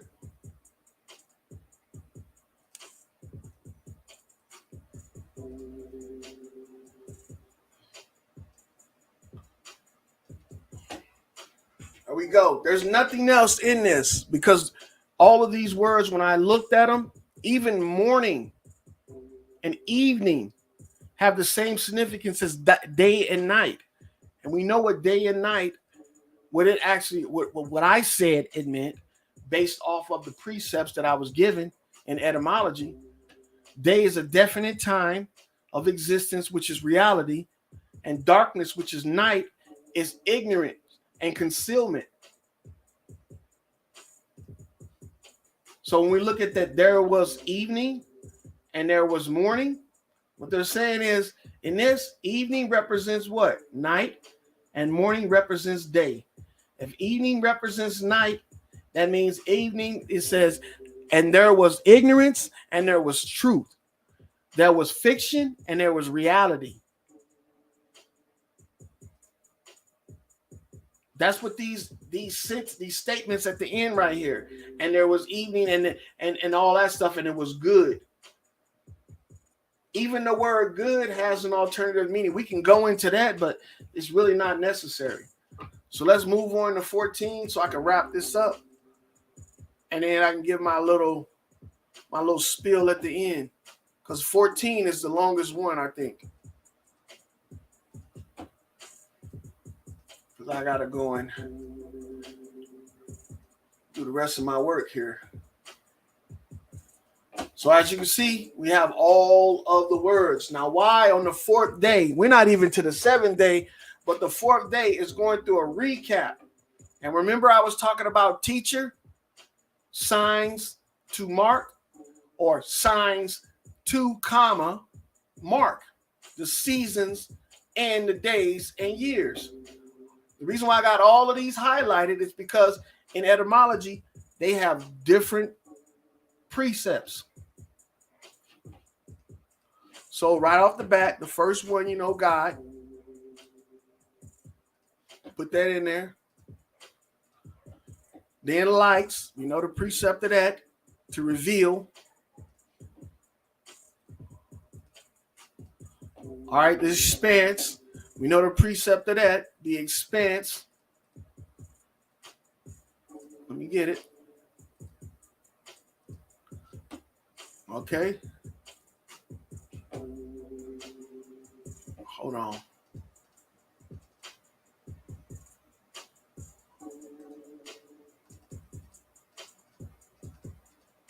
Why can't I do this?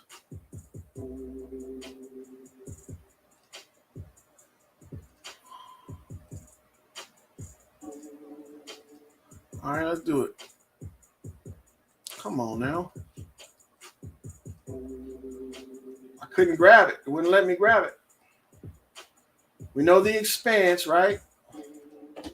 With PD, we know what PD is.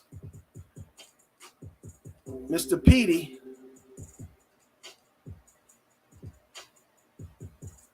Let me go back and recap. Oh yeah, Mr. PD in the expanse. We're talking about in the expanse. We're talking about a measurement in units. Here we are, PD. And then if we look at the PD, where's my PD?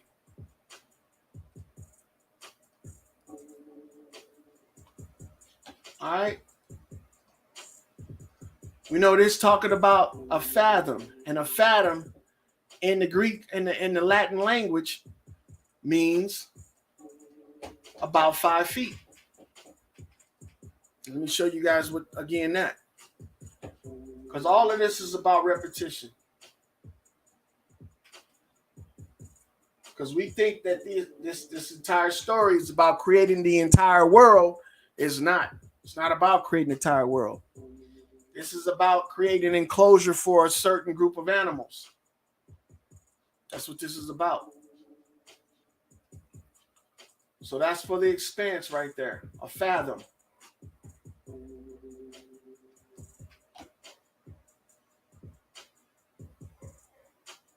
All right, there we go.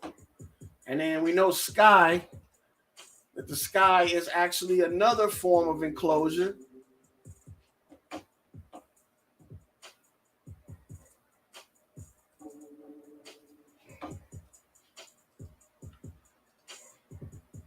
And see, these words, when they put them back to back like that, they're almost reinforcing it. All right, we know that the expanse and sky should mean the same thing, but in actuality, they don't. Expanse means a unit of measure. The sky is to cover or to conceal, which is the same as what? Darkness. It's the same as darkness. So when you have darkness, right, where is it? There's secrecy and concealment because you can't see. You can only see when you have light, because light is which makes things visible. So the sky is the same thing as darkness. It's a cover and concealment. And then we have distinguishing. Now, when we talk about the word distinguish, we need to understand that this word, it has the same definitions as the word separate. Let me show you why.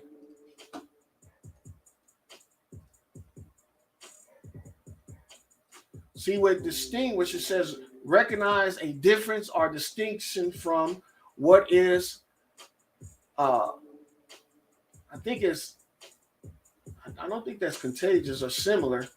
I think it says similar, perceive, make out from the French, so on and so forth. But it says to separate between, keep separate, mark off, distinguish. So why is that important?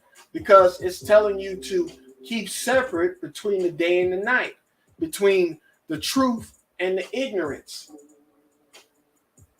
And let them be signs to make. We ain't got to that part, but let's just get the day and the night part so we can move on past this, because there's a lot of stuff on here.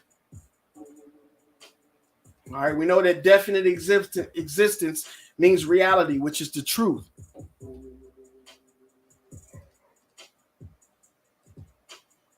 All right, and the night means ignorance, concealment, just like the darkness, just like sky. So this is the same thing. Sky and night in this context means the same thing. Night and sky means the same thing. All right, so we're talking about reality and ignorance, or truth and lie, or knowing and unknowing. And let them be signs to mark. Now, this signs to mark thing, we think that signs mean like, it's like a sign, but in this context, it would be an omen or an omen. Still says sign, and in sign, you still have the word mark and sign as well, and that tells us that we're on the right track when it comes to defining this. And you know that mark and sign are the same word. Well, they have the same meaning, because when you look up mark, just like the word sign, it has the same words and same meaning. So these two words are the same. That's why you have two. It's like a comma. It's like you're picking up where it is. So a sign and seasons. Believe it or not, seasons don't mean summer, winter, fall, and spring and shit like that. This also means sow. So you see how they're making full circle and going back to explain it, but with different words and different meanings. See, there's the SE to sow or sowing or sow. Same thing. Now, we don't have enough room for the rest of this stuff, but we already have day in here, right? So we got godlike person. Let there be what? Let there be light, or let there be a revealing, a thing which makes things visible, which is the truth or existence, in the expanse, which is the same as the sky, which is concealment or ignorance. So let us bring light or bring understanding to the ignorance. Both these words mean the same thing. To distinguish or to keep separate between the ignorance and or the truth and the ignorance. So it says, let us bring light to the ignorance so we can know the difference between the truth and, the lie, or the real and the fake. And let the signs, which means the same thing, which is like a almond or mark the seasons, which is a sow. And you know how when they take animals and they distinguish which ones belong to who, they do this.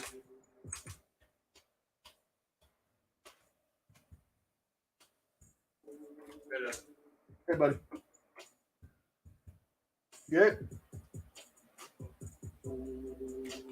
Let me show you guys.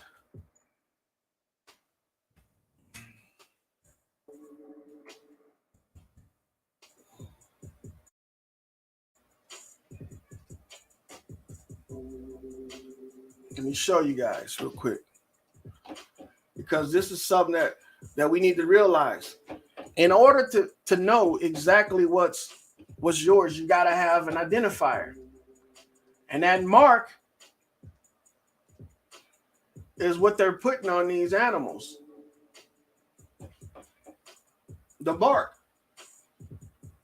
It's a branding. That's what they're putting on them. Just like they do cows and cattle and all that stuff.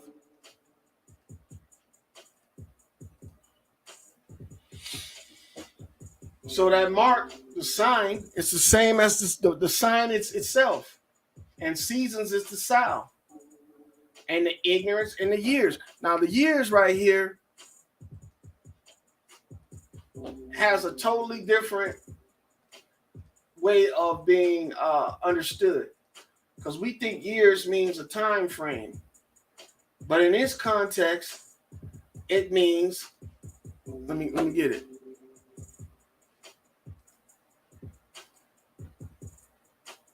I'm trying to put this in here so I can shrink it down. Because there's a lot of information in this. And most people ain't going to take the time to go through and find this out. See, it says year.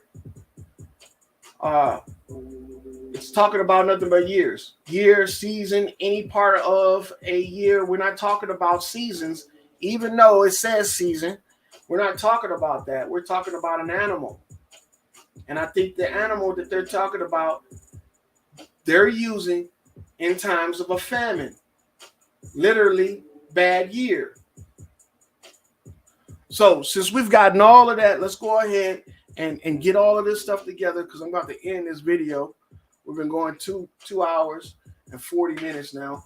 So I'm about to end this video, but let's go ahead and do an accumulation of what we got here. And then I'm going to go back and show you guys how I put this all together. All right, so a godlike person, let there be what? That which makes things visible, which is the truth, and the expanse, which is Hold on, I don't have my PD in there. Where my PD at, man? That's a damn shame.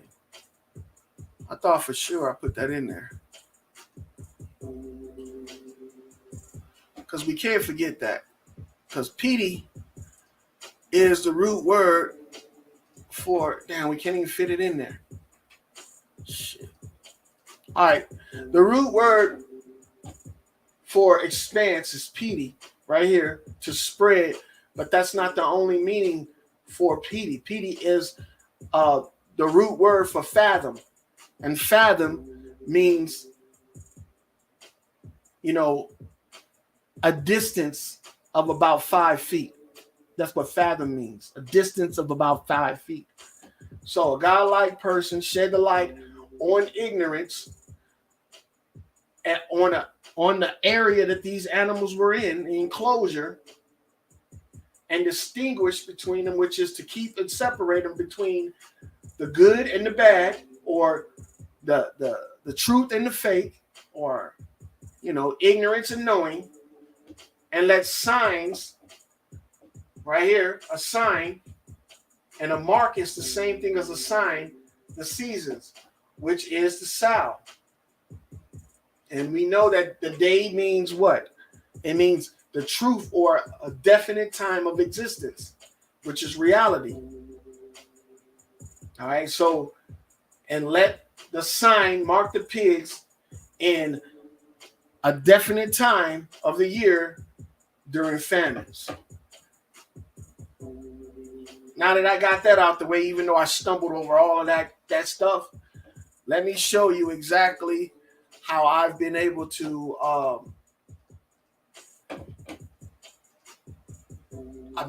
decipher this stuff.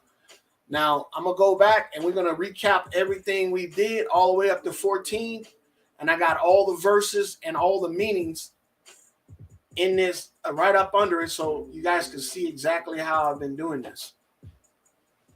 So let me open this up, and we can look at that.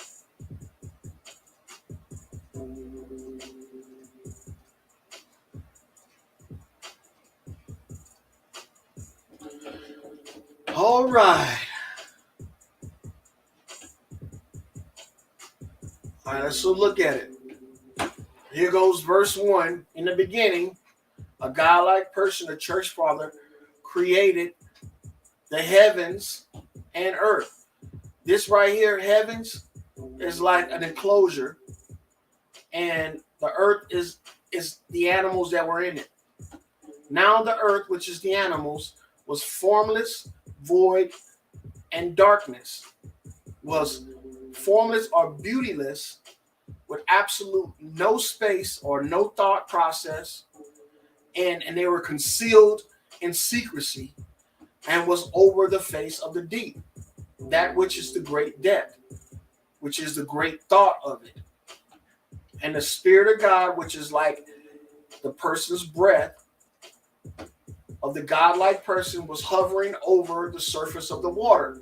And the water represents and animate as a living force. All right, that's the whole beginning part. And then we get to, hold on, what's going on? The first day, a godlike person, let there be light, that which was revealing the truth, and there was light, which was the truth. And God saw, the godlike person saw that the light was good, or the truth was good. And it is separated, and he granted and allotted the truth over the lie or the concealment. This godlike person called the truth day, which is a definite time of existence, which is reality. So the truth is reality. And the darkness, which is secrecy and concealment and ignorant, he called night. So he's distinguishing between the two, and he's giving you two different words to create a precept from. And here you see existence. I got a little definition over here just to remind me that existence means reality. So that's what light is, reality, which is the truth. And there was the evening and there was the morning, which is the separation between the day and the night.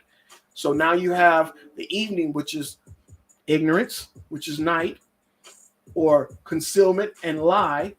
And then you have morning, which is light, which is something that makes visible, a definite existence, which is reality and the truth.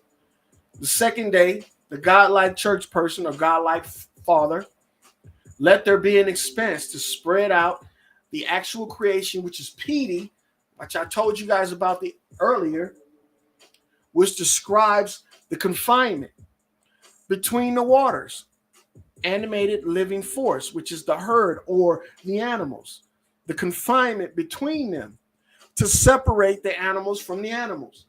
That's what it is. This enclosure, which turns out to be a 5 foot in distance or unit of measure, and they were enclosing these animals, which they call earth, which is an ard. And we know what type of ard, what type of animals could be ard. These are earth animals, animals that live underground. So the godlike church person made the expanse, which is the actual enclosure, the 5 foot in distance or length enclosure expanse, and separated and granted the animals beneath it, which is beneath what? Underground, it from the waters above. So the animals that are underground were not allowed to mingle with the animals above ground. And it was so. The church or the godlike person, a church father, called the expanse or the enclosure the sky, which is another word for saying expanse or cover or enclosure or fathom. And there was evening, which is ignorance. And there was morning, which was the truth, the second day. And God said, a God-like person, church father, let the animated as living force, all the animals under the enclosure or under the expanse or under the 5 foot, enclosure, be gathered into one place. So gather the herd so that the dry land may appear. And it was so. The godlike person, church father, called the dry land, which we know of as what? The barren animals, earth, which is saying that there are barren animals and there's barren earth, and the gathering of the animals he called the seas. So we're talking about the full group, the barren ones and the ones that can bear. You know what I'm saying? And God saw that it was good. And then God, the church father, let the animals bring forth in a quick fashion seeds, which is the female sow carrying animals and plants as a herd, and fruits for us to enjoy according to his kind as it was so. It says the earth, right, which is supposed to be the ard. Let me change that because I was getting ahead of myself there.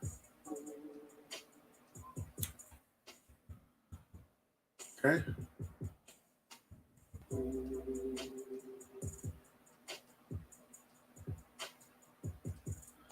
Produced the same way, and it's just a repeat of what the last sentence was, but I just want to reiterate because this is how precepts work. The more you go over them, the more understanding you have, and God saw it was good. Now we're at 14, where it says the same thing over again, and it's explained about the light and the enclosure, and it's also talking about how they're going to keep these animals separate because of the truth and the lie, or because of the good and the bad, or because of the bearing and the bearing. The barren and the animals that can bear, or the ones that can give birth and the ones that can't. And then, and let them be signs and marks. So they're talking about mark the ones that can't have babies from the ones that can have babies, and let's call them seasons which means they're called sows, the ones that are marked, and the other ones that can't are called ards. Okay? And then we got the days of the years, and the years mean we need to mark them to separate them so we don't eat the ones that can have babies versus the ones that can have babies, because year means famine. And I didn't finish that part, but you guys get the gist.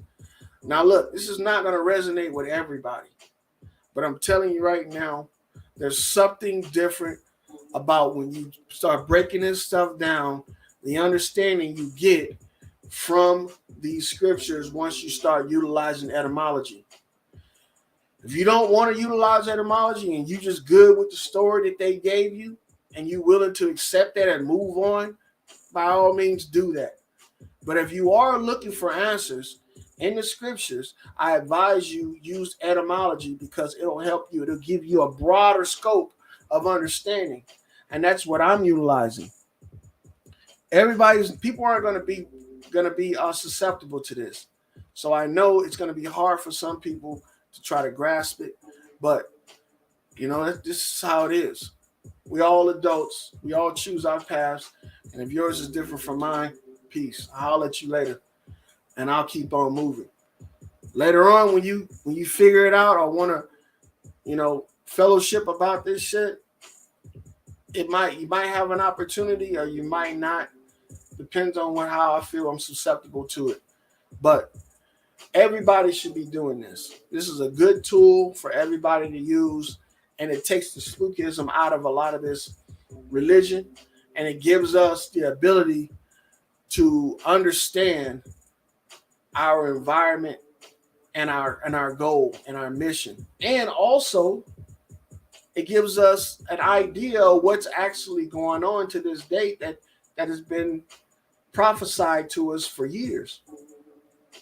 So I hope you guys get something out of this. If you don't, my apologies, but I'm going to keep on making these until I go through the entire Bible. It's going to rub some people in the wrong way, but it is what it is. It's not a popular subject. People don't like reading the Bible, but that's just how things are. So those that want to go on this journey with me, you're more than welcome. Those that don't, you're more than welcome too. Just realize I'm only human, and I can only take so much, or I can only comprehend so much. So this is a process for me, just like it is for you. But for you, you don't have to go through the agony of looking all this stuff up and trying to put it in a format that other people can understand. I mean, if you guys can't tell, this is kind of conflicting to me because religion is not really my thing. But as I was reading this, I saw that there were coincidentals or coincidences in the story, and I couldn't ignore it. So I'm trying to rectify that. And next time, I'm going to go through and I'm going to finish out the whole thing and do the same recap at the end. So I hope you guys enjoy it. If not, thank you for attending. And that's it. Again, don't trust nobody. Do your own due diligence. And if you're waiting for somebody to save you, then I don't know what to tell you. You can only save yourself. There's not some savior that's going to come and save you. So on that note, you guys have a good one. Appreciate you for showing up. And I'm out.